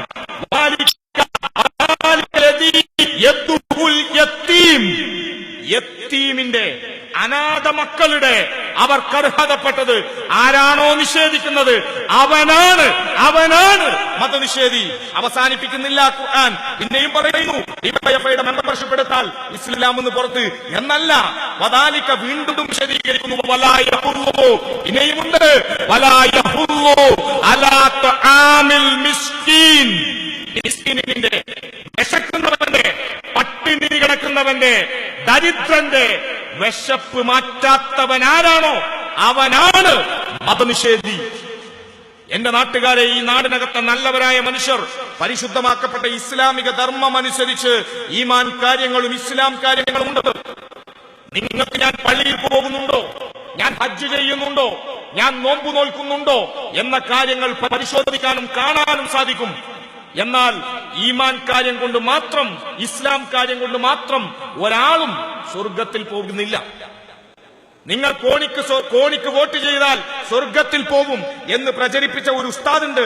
എന്റെ നിലമ്പൂരുകാരൻ. ഞാൻ ജനിച്ചത് മൂത്തേടത്ത ഉസ്താദ്മാരെ ഞാൻ അപമാനിക്കല്ലോ, കുറ്റം പറയല്ലോ. എന്റെ നാട്ടുകാരനാണ്, എന്റെ ഉമ്മാനൊപ്പം പഠിച്ചാണ്. എന്നാലും ഉസ്താദിന്റെ പേരൊന്നും ഞാൻ പറയില്ല. ഉസ്താദ് പ്രസംഗിച്ചത് നമ്മൾ കണ്ടതല്ലേ. ലീഗിന് വേണ്ടി ഇങ്ങനെ പറയാതെ ഞങ്ങൾ വിനയത്തോടെ ചോദിക്കുക, ഫിഖ്ഹിന്റെ അടിസ്ഥാനത്തിൽ, ഖുർആന്റെ അടിസ്ഥാനത്തിൽ, ശരീഅത്തിന്റെ അടിസ്ഥാനത്തിൽ, ഹദീസിന്റെ അടിസ്ഥാനത്തിൽ ഈ പറയുന്ന കോണിക്ക് വോട്ട് ചെയ്താൽ സ്വർഗത്തിൽ പോവും ഇസ്ലാമിക ഗ്രന്ഥങ്ങളുടെ അടിസ്ഥാനത്തിൽ തെളിയിക്കാൻ മുസ്ലിം ലീഗിന് സാധിച്ചാൽ ഞാൻ വരാം നിങ്ങളുടെ പച്ചക്കൊടി പിടിക്കാൻ. ഞാൻ വരാം. ഇത് പരസ്യമായി പറയുക. ഖുർആന്റെ അടിസ്ഥാനത്തിൽ തെളിയിക്കണം. സാധിക്കില്ല. കാരണം നിങ്ങളുടെ ഈ ഇസ്ലാം കാര്യങ്ങൾ മാത്രമല്ല പരിശോധിക്കുക, മറ്റൊന്നുകൂടിയുണ്ട്. ഈമാൻ കാര്യം. ഈമാൻ എന്നാൽ ഉള്ളാണ്. ശബരിമലയുടെ 18-ാം പടി കയറുന്ന അയ്യപ്പ ഭക്തനോട് അവിടെ എഴുതി വെച്ച വാക്ക് തത്വമസി എന്നാണ്. തത്വമസി എന്നാൽ ഈശ്വരൻ നിന്റെ പുറം ലോകങ്ങളിലേക്കല്ല നോക്കുന്നത്, നിന്റെ കറുത്ത വസ്ത്രങ്ങളിലല്ല നീ അന്വേഷിക്കേണ്ടത്, ഉള്ളിന്റെ ഉള്ളിൽ ഈശ്വരൻ ഉള്ളിലാണ്. അഹം ബ്രഹ്മാസ്മി എന്താണോ നീ അന്വേഷിക്കുന്നത് അത് നിന്റെ ഉള്ളിലാകുന്നു. ബ്രഹ്മസത്യം ജഗത് മിഥ്യ ജീവ ബ്രഹ്മോദിനാഭര. ബ്രഹ്മമാണ് സത്യം. ഈ കാണുന്ന ഞാൻ നിങ്ങളും ഒന്നുമല്ല. ഉള്ളു ശരിയാവണം. ഇന്നമല്ല മാലു ബിന്നിയ എന്ന് ഇസ്ലാം. എല്ലാ അമലുകളും ശരിയാവുന്നത് നീയത്ത് കൊണ്ടാണ്. ഞങ്ങൾ ചോദിക്കട്ടെ പ്രിയപ്പെട്ടവരെ, നിങ്ങളോ ഞാനോ ഈ പ്രസ്ഥാനത്തിന്റെ ഭാഗമായി എന്നതിന്റെ കൊണ്ട് മാത്രം ആരും നാളെ സ്വർഗത്തിൽ പോകും എന്ന പ്രതീക്ഷയിൽ ഈ കൊടി പിടിച്ചാൽ സ്വർഗം കിട്ടും എന്ന് ഞങ്ങൾ പറയുന്നില്ല, ഇടതുപക്ഷം പറയുന്നില്ല, കമ്മ്യൂണിസ്റ്റ് പാർട്ടി പറയുന്നില്ല. പക്ഷേ ഏതൊരു മനുഷ്യനാണോ അവന്റെ വിശ്വാസം അനുസരിച്ച് പ്രവർത്തിക്കുക, അവർ പ്രവർത്തിക്കട്ടെ. എന്നാൽ എന്താണ് വർഗീയത? എന്താണ് വർഗീയത? വർഗീയത എന്നാൽ സ്വസമുദായത്തിന്റെ അനർഹമായ ഒരു ആവശ്യത്തെ അന്യായമായി ന്യായീകരിച്ചാൽ, സ്വസമുദായത്തിന്റെ അനർഹമായ ഒരു ആവശ്യത്തെ അന്യായമായി ന്യായീകരിച്ചാൽ അതാണ് വർഗീയത. പ്രവാചകൻ മുഹമ്മദ് നബി ഹദീസാണ്. യാ റസൂലല്ലാഹ് മൻ അസ്രിയ, സഹാബി ചോദിച്ചു. മറുപടിയായിരുന്നു ഇത്. സ്വസമുദായത്തിന്റെ തെറ്റിനെ, സ്വസമുദായത്തിന്റെ എന്തെങ്കിലും തെറ്റായ ആവശ്യങ്ങളെ ആരെങ്കിലും അന്യായമായി ന്യായീകരിച്ചാൽ അതാണ് വർഗീയത. വർഗീയതയിലേക്ക് ക്ഷണിക്കുന്നവൻ എന്റെ സമുദായത്തിൽ ഇല്ല എന്ന് പ്രചരിപ്പിച്ചത് പ്രവാചകൻ. പ്രിയപ്പെട്ടവരെ, ഞങ്ങൾ ചോദിക്കട്ടെ, ഈ നാടിനകത്തെ ജനതയെ പരസ്പരം ഭിന്നിപ്പിക്കാൻ മതത്തെ ഉപയോഗിക്കുന്നത് ആരാണ്? സ്വന്തം വിശ്വാസം മനസ്സിനെ ശുദ്ധീകരിക്കാനുള്ളതാണെങ്കിൽ ഈ നാടിനകത്തെ മനുഷ്യർ അമ്പലങ്ങളിൽ, പള്ളികളിൽ, ആരാധനാലയങ്ങളിൽ പോകുന്നത് തങ്ങളുടെ മനസ്സിന്റെ ശുദ്ധീകരണത്തിന് വേണ്ടിയാണെങ്കിൽ മനസ്സിനെ ശുചീകരിക്കുന്നതാണ് വിശ്വാസമെങ്കിൽ ആ വിശ്വാസത്തെ ഞങ്ങൾ അഭിവാദ്യം ചെയ്യുന്നു. അതല്ല സ്വന്തം സഹോദരനെ കുത്തിയിറക്കുന്നതാണ് വിശ്വാസം. ആ വിശ്വാസം വർഗീയതയാണ്. വർഗീയതയെ പ്രതിരോധിക്കുക തന്നെയും. അങ്ങനെ പറയാൻ ഈ മണ്ണിനകത്ത് ഇടതുപക്ഷം ചെങ്കൊടി ബാക്കിയുണ്ടാവണം. RSSനെ പ്രതിരോധിക്കാൻ ഉണ്ടാവുമോ ലീഗ്? സംഘപരിവാരത്തിന്റെ കയ്യിൽ നിന്ന് ഈ നാടിനെ രക്ഷിക്കാൻ ഉണ്ടാവുമോ മുസ്ലിം ലീഗ്? ഉണ്ടെങ്കിൽ പ്രിയപ്പെട്ട സുഹൃത്തെ, നിങ്ങളൊന്ന് പരിശോധിക്ക്. നിങ്ങളുടെ കയ്യിൽ മൊബൈൽ ഫോൺ ഉണ്ടെങ്കിൽ, മൊബൈൽ ഫോണിൽ ഗൂഗിൾ ഉണ്ടെങ്കിൽ എടുക്ക്, പരിശോധിക്ക്. ഗൂഗിൾ CPM-ന്റെ ലോക്കൽ കമ്മിറ്റി ഉണ്ടാക്കിയതല്ല. ഗൂഗിളിൽ വെറുതെ IUML and BJP എന്നൊന്ന് അടിക്ക്, വെറുതെ അടിച്ചു നോക്കിയാൽ മതി. IUML and BJP കിട്ടും ഒരു ഉത്തരം. ഇന്ത്യൻ യൂണിയൻ മുസ്ലിം ലീഗും BJP-യും തമ്മിലുള്ള ബന്ധം എന്താണ്? എവിടെയാണ് സംഘപരിവാരം പിറവിക്കൊണ്ടത്? സഖാവ് KT അടക്കമുള്ള ആളുകൾ ഇവിടെ സംസാരിച്ചു കഴിഞ്ഞതാണ്. ഇന്ത്യയിലെ വർഗീയതയുടെ ഏറ്റവും വലിയ വിഷപിടുത്തായ ഇന്ത്യയിലെ സംഘപരിവാരം, രാഷ്ട്രീയ സ്വയം സേവക് സംഘ് ഇന്ത്യയിൽ പിറവികൊണ്ടത് 1925 നാഗ്പൂരിലാണ്.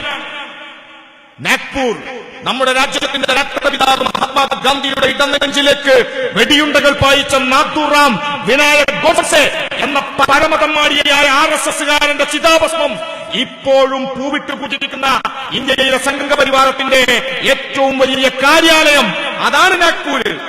ആരാണ് പ്രിയപ്പെട്ടവരെ നാഗ്പൂർ മുനിസിപ്പാലിറ്റി ഞാൻ ഈ സംസാരിക്കുന്ന, നിങ്ങൾ ഈ കേൾക്കുന്ന ഈ സെക്കൻഡിൽ ഭരിച്ചുകൊണ്ടിരിക്കുന്നത്? ആരാണ് പരിശോധിക്കുക പ്രിയപ്പെട്ട ലീഗിന്റെ സുഹൃത്തുക്കളെ.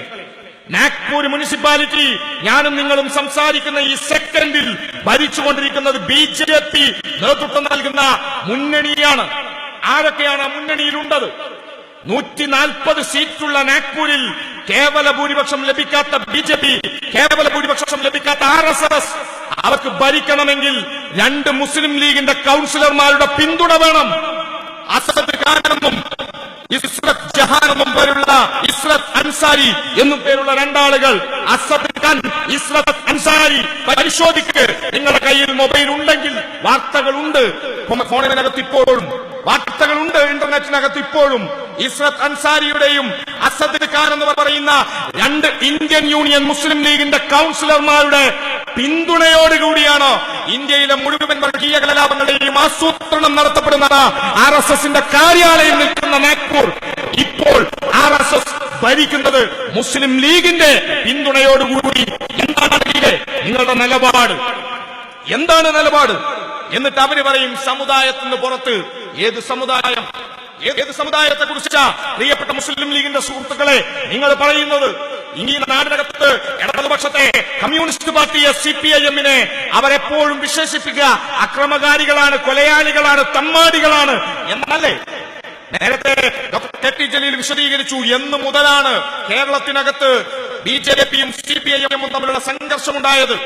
പ്രിയപ്പെട്ടവരെ പരിശോധിക്ക്. പള്ളിയുടെ മുന്നിൽ വെച്ചോ, പള്ളിക്കുള്ളിൽ വെച്ചോ, പള്ളിയുടെ മുറ്റത്ത് വെച്ചോ ഏതെങ്കിലും ഒരു മുസ്ലിം സമുദായത്തിൽപ്പെട്ട അംഗങ്ങളെ പള്ളിയിൽ പോകുന്നതിൽ നിന്ന് തടസ്സപ്പെടുത്തി ഏതെങ്കിലും ഒരു കമ്മ്യൂണിസ്റ്റുകാരൻ എന്നെങ്കിലും തടഞ്ഞതായി നിങ്ങൾക്കാർക്കെങ്കിലും നിങ്ങളുടെ ഓർമ്മകളിൽ വരുന്നുണ്ടോ?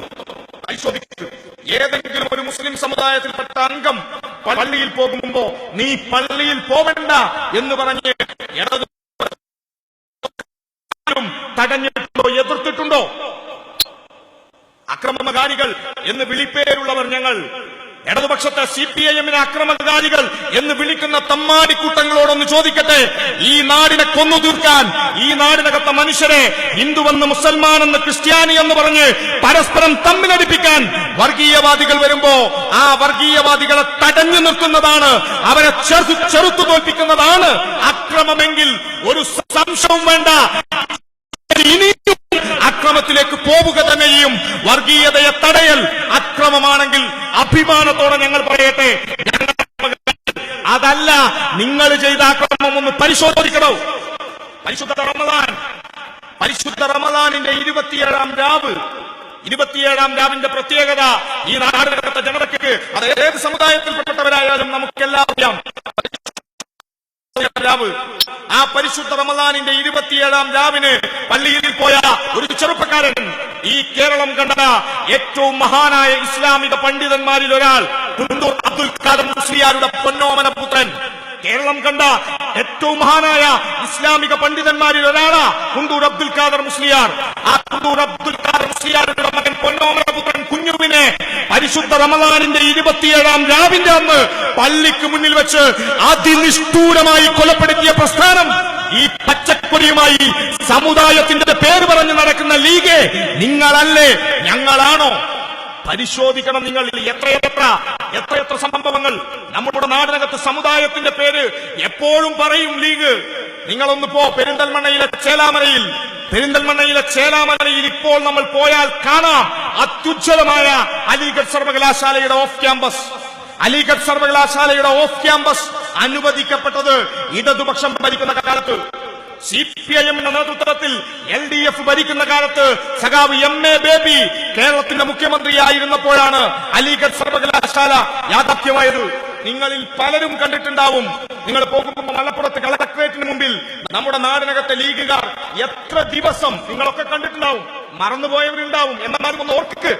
എത്ര ദിവസമാണ് ലീഗ് മലപ്പുറത്തെ കളക്ടറേറ്റിന് മുന്നിൽ അലിഗഡ് സർവകലാശാല പാണക്കാട് വേണം എന്ന് കുത്തിയിരുന്നത്?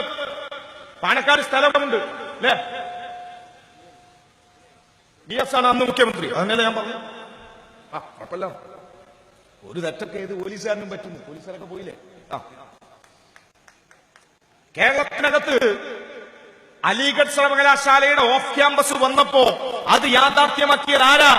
ഈ ചെങ്കൊടിയുമായി നിൽക്കുന്ന കമ്മ്യൂണിസ്റ്റ് പാർട്ടി. എന്നാൽ കഴിഞ്ഞ UDF സർക്കാരിന്റെ കാലത്ത് ഒരു ഓഫ് ക്യാമ്പസ് ലഭിച്ചു. നിങ്ങളിൽ പലർക്കും ഓർമ്മയുണ്ടാവും. IFLO, English and foreign language university. ഇന്ത്യയിലെ ഏറ്റവും മികച്ച ലാംഗ്വേജ് യൂണിവേഴ്സിറ്റിയാണ് IFLO. ഹൈദരാബാദിലാണ് അതിന്റെ കേന്ദ്രം. ഹൈദരാബാദിലെ ഇംഗ്ലീഷ് ആൻഡ് ഫോറിൻ ലാംഗ്വേജ് യൂണിവേഴ്സിറ്റിയുടെ ഓഫ് ക്യാമ്പസ് മലപ്പുറത്ത് അനുവദിക്കപ്പെട്ടു. പ്രിയപ്പെട്ട ലീഗുകാർ, ആ സമുദായത്തിന്റെ പേര് പറയുന്ന നിങ്ങൾ, മലപ്പുറം ജില്ലയുടെ കുത്തക അവകാശപ്പെടുന്ന നിങ്ങൾ ഒന്ന് പറയണോ, എവിടെ IFLO ക്യാമ്പസ്?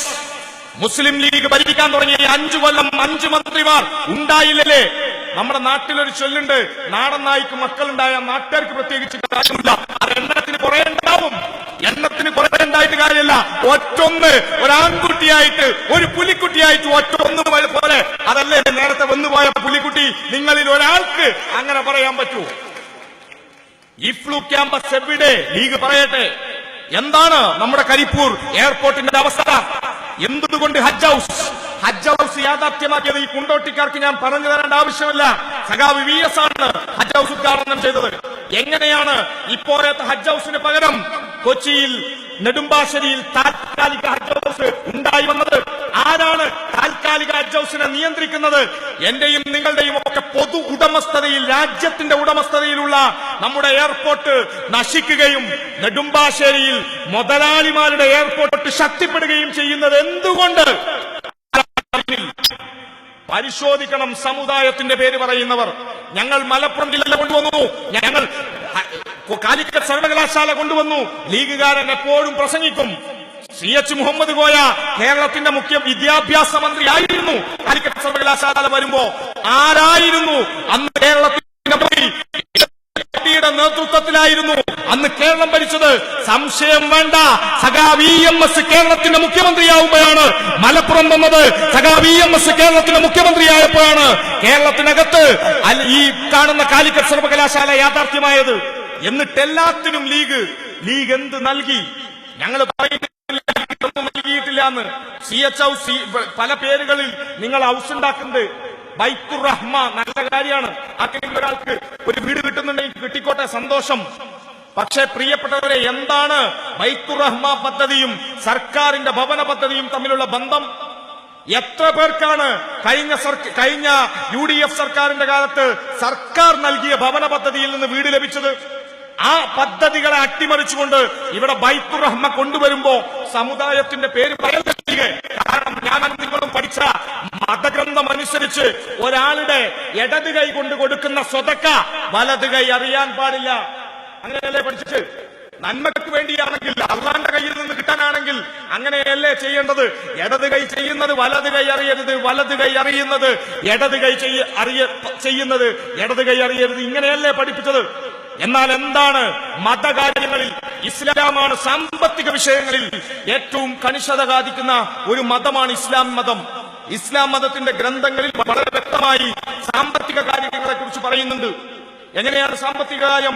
നിങ്ങളും ഞാനും ഒരു സാമ്പത്തിക ഇടപാട് നടന്നാൽ ആ സാമ്പത്തിക ഇടപാടിന് രേഖയുണ്ടാവണം, തെളിവുണ്ടാവണം, സാക്ഷി ഉണ്ടാവണം, വേണ്ടേ? അങ്ങനെയെങ്കിൽ പ്രിയപ്പെട്ട മുസ്ലിം ലീഗുകാർ പലവട്ടം ഇവിടെ വന്നുപോയ KT ജലീൽ ആദ്യം ചോദിച്ചു, അതിനുശേഷം കേരളത്തിനകത്തെ മുഴുവൻ മനുഷ്യരും പലതവണ ചോദിച്ചു. ഗുജറാത്തിന്റെ തെരുവോരങ്ങളിൽ നരേന്ദ്രമോദിയുടെ സംഘപരിവാരം കൊന്നുതള്ളിയ പാവപ്പെട്ട മനുഷ്യരുടെ പേരിൽ കത്തിക്കരിഞ്ഞ മൃതദേഹങ്ങൾ കാണിച്ച് ഈ രാജ്യത്തിനകത്തും പുറത്തുമായി മുസ്ലിം ലീഗ് കോടിക്കണക്കിന് രൂപ നിങ്ങൾ പിരിവ് നടത്തിയില്ലേ? കോടിക്കണക്കിന് രൂപ. ഞങ്ങൾ ചോദിക്കട്ടെ, ബൈത്തുർ റഹ്മയുടെ ഫ്ലക്സ് വെക്കുന്ന പ്രിയപ്പെട്ട ലീഗിന്റെ സുഹൃത്തുക്കളെ, ബൈത്തുർ റഹ്മയുടെ ഫ്ലക്സ് വെക്കുന്നതോടൊപ്പം നിങ്ങൾ ഒരു ഫ്ലക്സ് വെക്ക്. നിങ്ങൾ ഗുജറാത്തിന്റെ തെരുവോരങ്ങളിൽ കത്തിക്കരിഞ്ഞ നരേന്ദ്ര പാട്ടീൽ വെന്തുരുകി മരിച്ചു വീണ പാവപ്പെട്ട മനുഷ്യരുടെ പേരിൽ നിങ്ങൾ ഉണ്ടാക്കിയ, അവരുടെ പേര് പറഞ്ഞ് നിങ്ങൾ പിരിച്ചെടുത്ത കോടിക്കണക്കിന് രൂപ കൊണ്ട് നിങ്ങൾ ഉണ്ടാക്കി എന്നവകാശപ്പെടുന്ന വീട് എവിടെ പറയണം നിങ്ങൾ? ആ വീടുകളുടെ താക്കോൽ ദാനത്തിന് അവിടെ പാണക്കാട് സയ്യിദ് മുഹമ്മദ് അലി ശിഹാബ് തങ്ങൾ, ആദരണീയനായ മനുഷ്യൻ, അദ്ദേഹത്തെ ഞങ്ങൾ അപമാനിക്കുന്നില്ല. ഏറ്റവും ആദരവോടെ, ഏറ്റവും ബഹുമാനത്തോടെ ബഹുമാന്യനായ പാണക്കാട് സയ്യിദ് മുഹമ്മദ് അലി ശിഹാബ് തങ്ങൾ അദ്ദേഹത്തിന്റെ കൈകൊണ്ട് താക്കോൽ ദാനം നൽകി എന്ന് നിങ്ങൾ അവിടെ ശിലാഫലകം കുറിച്ചു വെച്ചില്ലേ? അതിന്റെ ഫോട്ടോ പത്രത്തിന്റെ മാധ്യമം ആഴ്ച പതിപ്പിൽ വന്നു. ശിലാഫലകത്തിൽ തങ്ങളുടെ പേര് കൊടുത്തു. ഞങ്ങൾ ചോദിക്കട്ടെ, നിങ്ങൾ നിങ്ങളുടെ ഓട്ടോറിക്ഷയിൽ, നിങ്ങൾ നിങ്ങളുടെ വാഹനങ്ങളിൽ തങ്ങളുടെ ഫോട്ടോ വെക്കുന്നുണ്ടല്ലോ. നിങ്ങളുടെ ആദരവ്, നിങ്ങളുടെ സ്നേഹം സത്യസന്ധമാണെങ്കിൽ നിങ്ങൾ ആ തങ്ങളെ കുറിച്ച് പറയുന്ന നുണ മാറ്റി പറയുമോ? പാണക്കാട് സയ്യിദ് മുഹമ്മദ് അലി ശിഹാബ് തങ്ങൾ, ആദരണീയനായ ആ മഹാവ്യക്തിത്വം പോയിരുന്നോ ഗുജറാത്തിൽ? ഈ താക്കോൽ ദാനത്തിന് പോയിട്ടില്ല. അവിടുത്തെ ജനങ്ങൾ കണ്ടിട്ടില്ല. താക്കോൽ ദാനം നടത്തിയിട്ടില്ല. ആ ഭൂമി ഇപ്പോഴും പ്രിയപ്പെട്ടവരെ ഒരാളുടെ പേരിൽ വഖഫ് സ്വത്തിനെ കുറിച്ച് പറയുന്ന മതമാണ് ഇസ്ലാം. ഒരു കാര്യത്തിന് വേണ്ടി മൈക്കിന്റെ വാടക കൊടുക്കാൻ സഖാവ് പൈസ കൊടുത്താൽ അത് മൈക്കിന്റെ വാടക കൊടുക്കാൻ വേണ്ടി കൊടുക്കണം, അല്ലാതെ ഓട്ടോറിക്ഷയ്ക്ക് വണ്ടിക്കൂലി കൊടുക്കാൻ വേണ്ടി ഉപയോഗിക്കരുത്. വളരെ വ്യക്തമായി പറയുന്നുണ്ട്. ഒരു കാര്യത്തിന് തന്നത് ആ കാര്യത്തിന് ചെലവഴിക്കണം. അങ്ങനെയെങ്കിൽ പ്രിയപ്പെട്ട ലീഗിന്റെ സുഹൃത്തുക്കളെ, ഗുജറാത്തിലെ സാധാരണക്കാരന് വീട് വെക്കാൻ വേണ്ടി തന്ന പണം നിങ്ങൾ എന്ത് ചെയ്തു? ഈ നിമിഷം വരെ ഞാൻ ഈ സംസാരിക്കുന്ന ഈ സെക്കൻഡിൽ പോലും ഗുജറാത്തിലെ സാധാരണ മനുഷ്യർക്ക് ആ വീടിന്റെ ആധാരം നൽകിയിട്ടില്ല. അതും എവിടെയാണ് ഉണ്ടാക്കിയത്? വൃത്തികേടിന്റെ കൂമ്പാരങ്ങളിൽ. നിങ്ങൾ ദാനം ചെയ്യേണ്ടത് നിങ്ങൾക്ക് ഏറ്റവും പ്രിയപ്പെട്ടത്, ഏറ്റവും നല്ലത് ദാനം ചെയ്യണം എന്ന് പഠിപ്പിച്ച പ്രവാചകൻ. എന്നാൽ മാലിന്യ കൂമ്പാരങ്ങളിൽ പോയി അവിടെ വീട് എന്ന് പറഞ്ഞ് ചെറ്റക്കൂരകൾ, അതും അവരുടെ ഉടമസ്ഥതയിലല്ലാതെ ഉണ്ടാക്കി കൊടുത്ത ലീഗേ, നിങ്ങളൊന്ന് ചെയ്യണോ? ഇവിടെ നിങ്ങൾ ഫ്ലെക്സ് വെക്ക്, ബൈത്തുർ റഹ്മയുടെ ഫ്ലെക്സ്, എന്നിട്ട് ബൈത്തുർ റഹ്മയുടെ കൂടെ ഈ ഗുജറാത്തിലെ ഫ്ലെക്സ് വെക്ക്, എന്നിട്ട് പറ ഞങ്ങൾ സമുദായം. സമുദായം എന്നത് വോട്ട് കിട്ടാനുള്ള ഉപാധിയല്ല. മതം എന്ന് പറയുന്നത് രാഷ്ട്രീയ ലാഭം ചെയ്യാനുള്ള തന്ത്രമല്ല. മനുഷ്യനെയും ഒരുമിപ്പിച്ചു നിർത്തി ഈ നാടിനു വേണ്ടി പോരാടാനുള്ളതാണ് മതവിശ്വാസം. പരസ്പരം തമ്മിലടിപ്പിക്കാനല്ല, മനുഷ്യരെ തമ്മിലടിപ്പിക്കാനല്ല. ഈ രാജ്യത്തിനകത്തെ സംഘപരിവാരം നാടിനകത്തെ ജനങ്ങളെ കൊന്നുതള്ളാൻ വേണ്ടി ശ്രമിക്കുമ്പോ സംഘപരിവാരത്തിന് കുഴലൂത്ത് നടത്തുന്നവരാണ് ഈ നാടിനകത്തെ മുസ്ലിം ലീഗ്, അവരുടെ കൂടെ നിൽക്കുന്ന കോൺഗ്രസിനെ കുറിച്ച് കൂടുതലൊന്നും ഞാൻ പറയുന്നില്ല. നാട്ടിലൊരു മിനിമം മര്യാദ ഉണ്ട്. ഞാൻ വരുന്നത് നിലമ്പൂരിന്ന, ഞങ്ങളുടെ MLA വരുന്നൊക്കെ ഫ്ലക്സ് കണ്ടിരുന്നു, വന്നിട്ടില്ല. ഏതായാലും കുഴപ്പമില്ല, മൂപ്പർക്കും വേണ്ടി ഞാനങ്ങ് പറയാം. PV പറയും ആര്യാടനെ മലത്തിയടിച്ചു. നാട്ടിലൊരു മിനിമം മര്യാദ. നമ്മൾ കുട്ടികളൊക്കെ കളിക്കുമ്പോ സുല്ല് വിളിച്ചാൽ പിന്നെ നെഞ്ഞത്തേറി കുത്താൻ പാടില്ല. കോൺഗ്രസ് ചത്തിന് കിടക്കുക, അതിന്റെ നെഞ്ഞത്തേറി ഇനി ആരും കുത്തേണ്ട ആവശ്യമില്ല. അതുകൊണ്ട് കോൺഗ്രസിനെ ഞാൻ വല്ലാണ്ട് പറയുന്നില്ല. ഈ നാടിനെ രക്ഷിക്കാൻ RSSന്റെ സംഘപരിവാരത്തിന്റെ BJPയുടെ ഭീഷണികളിൽ നിന്ന് ഈ നാടിനെ സംരക്ഷിക്കാനാവില്ല. ഈ നാടിനകത്തെ കോൺഗ്രസിന് എവിടെയൊക്കെയാണോ കോൺഗ്രസ് ഉണ്ടായത് അവിടെയൊക്കെ സംഘപരിവാരം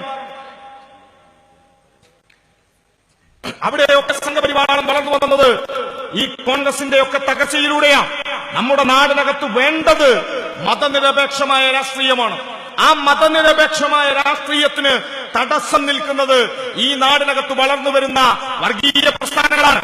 ആ വർഗീയതയുടെ ഏറ്റവും പ്രധാനപ്പെട്ട ഉദാഹരണമാണ് മുസ്ലിം ലീഗ് അടക്കമുള്ള മുസ്ലിം വർഗീയ പ്രസ്ഥാനങ്ങൾ. ഇത് റബീഉൽ അവ്വൽ മാസമാണ്, പ്രവാചകൻ ജനിച്ച മാസമാണ്. ഈ റബീഉൽ അവ്വൽ മാസം പ്രവാചകന്റെ ചരിത്ര സന്ദർഭങ്ങൾ പലതും നിങ്ങളിൽ പലരും പലയിടങ്ങളിലായി കേട്ടിട്ടുണ്ടാവും. നമ്മുടെ നാടിനകത്ത് പ്രവാചകന്റെ പേര് പറഞ്ഞ അധ്യാപകന്റെ കൈവെട്ടി മാറ്റിയത് ഈ നാടിനകത്ത് NDF-കാരൻ അധ്യാപകന്റെ കൈവെട്ടി മാറ്റുകയായിരുന്നു. എന്നാൽ പ്രവാചകന്റെ ചരിത്രം പഠിക്കണം അവർ. ഒരു സ്ത്രീ പ്രവാചകന്റെ മുഖത്തേക്ക് അദ്ദേഹം മക്കയുടെ തെരുവിലൂടെ നടന്നു പോകുമ്പോഴൊക്കെ കാർക്കിച്ചു തുപ്പാറുണ്ടായിരുന്നു, എല്ലാ ദിവസവും. അങ്ങനെ ഇപ്പോഴും കാർക്കിച്ചു തുപ്പുന്ന ആ സ്ത്രീ ഒരു ദിവസം കാണാനില്ല. പ്രവാചകൻ മുഹമ്മദ് നബി അന്വേഷിച്ചു, എവിടെ സഹാബത്ത് എന്റെ മുഖത്തേക്ക് തുപ്പുന്ന ആ സ്ത്രീ? പ്രവാചകൻ അന്വേഷിച്ചു. ആ സമയത്ത് പ്രവാചകനോട് സഹാബിമാർ പറഞ്ഞത്, പ്രവാചകരെ അവർ രോഗിയായി വീട്ടിൽ കിടപ്പില്ല. ലീഗിന്റെ മണ്ഡലം കമ്മിറ്റി പറയുന്നത് പോലെ അങ്ങനെ തന്നെ വേണം, നമ്മുടെ പാർട്ടിക്ക് വോട്ട് ചെയ്യാത്തോണ്ടല്ലേ എന്നല്ല പ്രവാചകൻ പറഞ്ഞത്. പകരം പ്രവാചകൻ പറഞ്ഞത് അവരുടെ വീട് അന്വേഷിച്ചു. ആ സ്ത്രീയുടെ രോഗം മാറാൻ സർവശക്തനോട് പ്രാർത്ഥിച്ചു. ഇതാണ് ചരിത്രം. എന്നാൽ ഇവിടെ വരുന്നു സമുദായത്തിന്റെ പേര് പറഞ്ഞു സ്ഥിരർ. ഞങ്ങൾ സംരക്ഷിക്കുമെന്ന ലീഗുകാരുടെ എല്ലായ്പ്പോഴുമുള്ള വാദം, നിങ്ങൾ സംരക്ഷിക്കാൻ, നിങ്ങളെ സംരക്ഷിക്കൂ. നമ്മളൊരു തങ്ങളെ കണ്ടതല്ലേ, ഇവിടുത്തെ തങ്ങളല്ലോ, കോഴിക്കോട്ടൊരു തങ്ങൾ, ജിഫ്രി തങ്ങൾ, വലിയ MSFന്റെ നേതാവ്, പോലീസിന്റെ മുന്നിൽ നെഞ്ഞു വിരിച്ചു ഭരിച്ചു വീണ ധീരരായ പോരാളികളുടെ പിന്നണിക്കാരാണ് ഞങ്ങൾ എന്നൊക്കെ വലിയ വാഴിൽ വയറു പറഞ്ഞിട്ട് പോലീസുകാരൻ വടിയൊന്നും ഇങ്ങനെ ഉയർത്തിയപ്പോ തൊപ്പി കക്ഷത്ത് വെച്ച് ഓട്ടം. അയ്മനം സിദ്ധാർത്ഥൻ എന്ന സത്യനന്ദിക്കാടിന്റെ കഥാപാത്രത്തെ പോലെ ഓടി ഒളിച്ച ഈ ലീഗ് എങ്ങനെയാണ് ഈ നാടിനകത്ത് ഈ മനുഷ്യരെ സംരക്ഷിക്കുക? ഈ നാടിന്റെ ചരിത്രം, മതനിരപേക്ഷമായ സാമൂഹികമായ ഈ വ്യവസ്ഥ ഇവിടെ ഉണ്ടായത് ഈ മണ്ണിനകത്ത് ചെങ്കൊടി പ്രസ്ഥാനം ഉണ്ടായതിന്റെ പേരിൽ. ഈ ചെങ്കൊടി താന്നുപോയാൽ, ഇടതുപക്ഷത്തിന്റെ കരുത്ത് ഈ മണ്ണിനകത്ത് അവസാനിച്ചാൽ ഒരു സംശയവും വേണ്ട, ആ പിടങ്ങളിലേക്ക് കടന്നു വരിക ഈ നാടിനകത്ത് വർഗീയവാദികളായിരിക്കും. അതുകൊണ്ടാണ് എന്നെയും നിങ്ങളെയും കാത്തുവെച്ച്, എന്നെയും നിങ്ങളെയും ഓർത്തിട്ട് മലയാളത്തിന്റെ പ്രിയപ്പെട്ട കവി ONV കുറുപ്പ് ഇങ്ങനെ എഴുതിയത്. ONVയുടെ ഉജ്ജ്വലമായ ഒരു കവിത ഈ നാടിനകത്ത് കമ്മ്യൂണിസ്റ്റുകാരനെ കണ്ട് ONV എഴുതി, ഇന്നിനി നമ്മളിൽ ഒരാളിന്റെ രക്ഷക്ക് മറ്റൊരാൾ, ഇന്നിനി നമ്മളിൽ ഒരാളിന്റെ രക്ഷക്ക് മറ്റൊരാൾ കണ്ണിമച്ചിമാരെ കാവലിടണം ഇന്നിനി നമ്മളിൽ ഒരാളിന്റെ രക്ഷക്ക് മറ്റൊരാൾ കണ്ണിമ ചിമ്മാതെ കാവൽ നിന്നിടണം. ഇനി നീ ഉറങ്ങിയിടുക, ഞാൻ ഉണർന്നിരിക്കാം. ഈ നാടിനകത്ത് കമ്മ്യൂണിസ്റ്റുകാരൻ, ഈ നാടിനകത്ത് ഇടതുപക്ഷ രാഷ്ട്രീയക്കാരൻ, ഈ നാടിനകത്ത് സാധാരണ മനുഷ്യർക്ക് കൊടുക്കുന്ന ഉറപ്പാണത്. ഇന്നിനി ഈ നാടിന്റെ രക്ഷക്ക് നമ്മളിൽ ഒരാൾ കണ്ണിമ ചിമ്മാതെ കാവൽ നിൽക്കണം. ഈ നാട് ഉറങ്ങുമ്പോ ഈ നാടിനു വേണ്ടി കണ്ണിമ ചിമ്മാതെ കാവലിരിക്കാൻ ഈ ചെങ്കൊടി ഉണ്ടാവുമെന്ന ഉറപ്പാണ് ഈ നാടിനകത്ത് സാധാരണ മനുഷ്യരെ സമാധാനത്തോടെ ഉറക്കുന്നത്. അതുകൊണ്ട് ഈ ചെങ്കൊടിയെ ചൂണ്ടി ഞങ്ങൾ ഇങ്ങനെ പാടും. കുഞ്ഞപ്പ പട്ടന്നൂരിന്റെ ഉജ്ജ്വലമായ കവിത. ഈ ചെങ്കൊടിയെ ചൂണ്ടി, ഇടതുപക്ഷത്തിന്റെ ചെങ്കൊടി, കമ്മ്യൂണിസ്റ്റ് പാർട്ടിയുടെ ചെങ്കൊടി, ആ ചെങ്കൊടിയെ ചൂണ്ടി ഞങ്ങൾ ഇങ്ങനെ പാടും. ഇല്ലില്ല, എല്ലാ വെളിച്ചവും കെട്ടുപോവില്ല. ഇല്ലില്ല, എല്ലാ വെളിച്ചവും കെട്ടുപോവില്ല. ഈ മർത്യധീരതൻ പതാക താഴും വരെ ഇല്ലില്ല, എല്ലാ വെളിച്ചവും കെട്ടുപോവില്ല. പ്രിയപ്പെട്ടവരെ, ഈ നാടിന്റെ വെളിച്ചമായ, ഈ നാടിന്റെ അത്താണിയായ, ഈ നാടിനകത്തെ സാധാരണ മനുഷ്യരുടെ അവസാനത്തെ പ്രതീക്ഷയായ ഈ ചെങ്കൊടി പ്രസ്ഥാനം, ഈ കമ്മ്യൂണിസ്റ്റ് പ്രസ്ഥാനം ഈ മണ്ണിനകത്ത് കൂടുതൽ ഉയരത്തിൽ, കൂടുതൽ ഉജ്ജ്വലമായി ഉണ്ടാവണം. നമ്മൾ നമ്മുടെ രക്തസാക്ഷികൾക്ക് കൊടുക്കുന്ന ഉറപ്പ്, നിങ്ങൾ ഉയർത്തിയ പതാക ഞങ്ങൾ ഈ മണ്ണിൽ ഉയർത്തിക്കെട്ടും. നിങ്ങൾ വിളിച്ച മുദ്രാവാക്യം ഞങ്ങൾ ഈ മണ്ണിൽ ശാശ്വതമാക്കുമെന്ന് പറയാൻ പ്രിയപ്പെട്ടവരെ, ഈ ചെങ്കൊടിയെ കൂടുതൽ ഉയരത്തിൽ, കൂടുതൽ അഭിമാനബോധത്തോടെ ഉയർത്തിപ്പിടിക്കാൻ നിങ്ങൾക്ക് ഓരോരുത്തർക്കും സാധിക്കട്ടെ എന്ന് മാത്രം പറഞ്ഞുകൊണ്ട് മുഴുവൻ സഖാക്കളെയും നാട്ടുകാരെയും ഹൃദയത്തോട് ചേർത്ത് പിടിച്ചിട്ട് അഭിവാദ്യം ചെയ്തുകൊണ്ട് ഞാൻ അവസാനിപ്പിക്കട്ടെ. ഒറ്റ കാര്യം കൂടി പറയട്ടെ. ഞങ്ങളുടെ കൂട്ടത്തിലേക്ക് വന്ന ഏതെങ്കിലും ഒരാളെ ഞാനിവിടെ നിന്ന് പോകും, ഞാൻ പോയാലും ഞങ്ങളുടെ ഈ കൊടി, നിങ്ങൾ ഓരോരുത്തരും ഈ കൊടിയെ ഉയർത്തിപ്പിടിക്കുമ്പോ ഈ കൊടിക്കീഴിലേക്ക് വന്ന ഏതെങ്കിലും ഒരാൾക്ക് ഈ കൊടി പിടിച്ചതിന്റെ പേരിൽ ഈ നാടിനകത്ത് ഒരു പ്രയാസവും ഉണ്ടാവില്ല എന്നുറപ്പുവരുത്താൻ പ്രിയപ്പെട്ട സഖാക്കളെ, നിങ്ങൾക്കാവട്ടെ അൽസലാം സഖാക്കളെ അഭിവാദ്യങ്ങൾ. പ്രിയമുള്ളവരെ, കേന്ദ്ര ഗവൺമെന്റിന്റെ RSS സംഘപരിവാർ BJP ഗവൺമെന്റിന്റെ ജനദ്രോഹ നയങ്ങൾക്കും അതുപോലെ തന്നെ ഗവൺമെന്റ് നടപ്പിലാക്കിക്കൊണ്ടിരിക്കുന്ന കറൻസി നിരോധനത്തിനെതിരെയും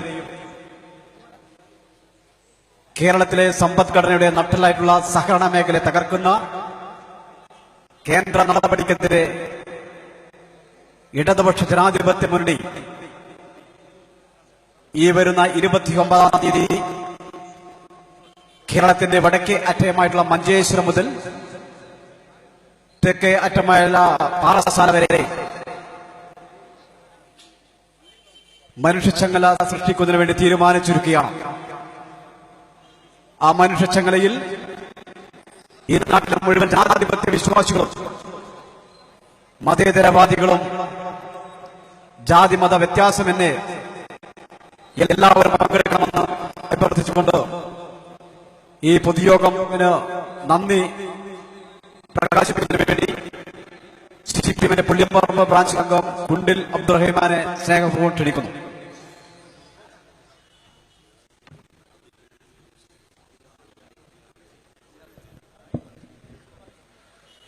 പരിപാടിയുടെ ഉദ്ഘാടനം നിർവഹിച്ച കേരള തദ്ദേശ സ്വയംഭരണ വകുപ്പ് മന്ത്രി KT ജലീൽ,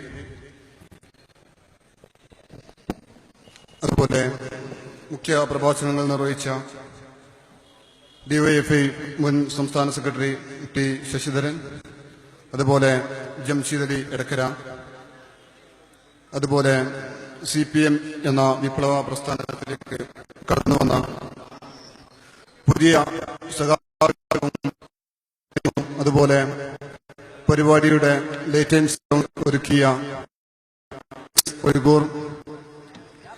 ഈ പരിപാടിക്ക് വേണ്ട സ്ഥലം അനുവദിച്ചു തന്ന കൊട്ടേക്കാട്ട് ജലീൽ കാക്കാക്കും, ഈ പരിപാടിക്ക് വേണ്ടി രാവും പകലും പ്രവർത്തിച്ച പുളിയമ്പറമ്പിലെ ധീര സഖാക്കൾക്കും, പരിപാടി വീക്ഷിക്കാനെത്തിയ മുഴുവൻ നാട്ടുകാർക്കും പ്രവർത്തകർക്കും ഒറ്റവാക്കിൽ നന്ദി അറിയിച്ചുകൊണ്ട് അധ്യക്ഷന്റെ അനുമതിയോടുകൂടി ഈ പരിപാടി അവസാനിച്ചതായി അറിയിക്കുന്നു.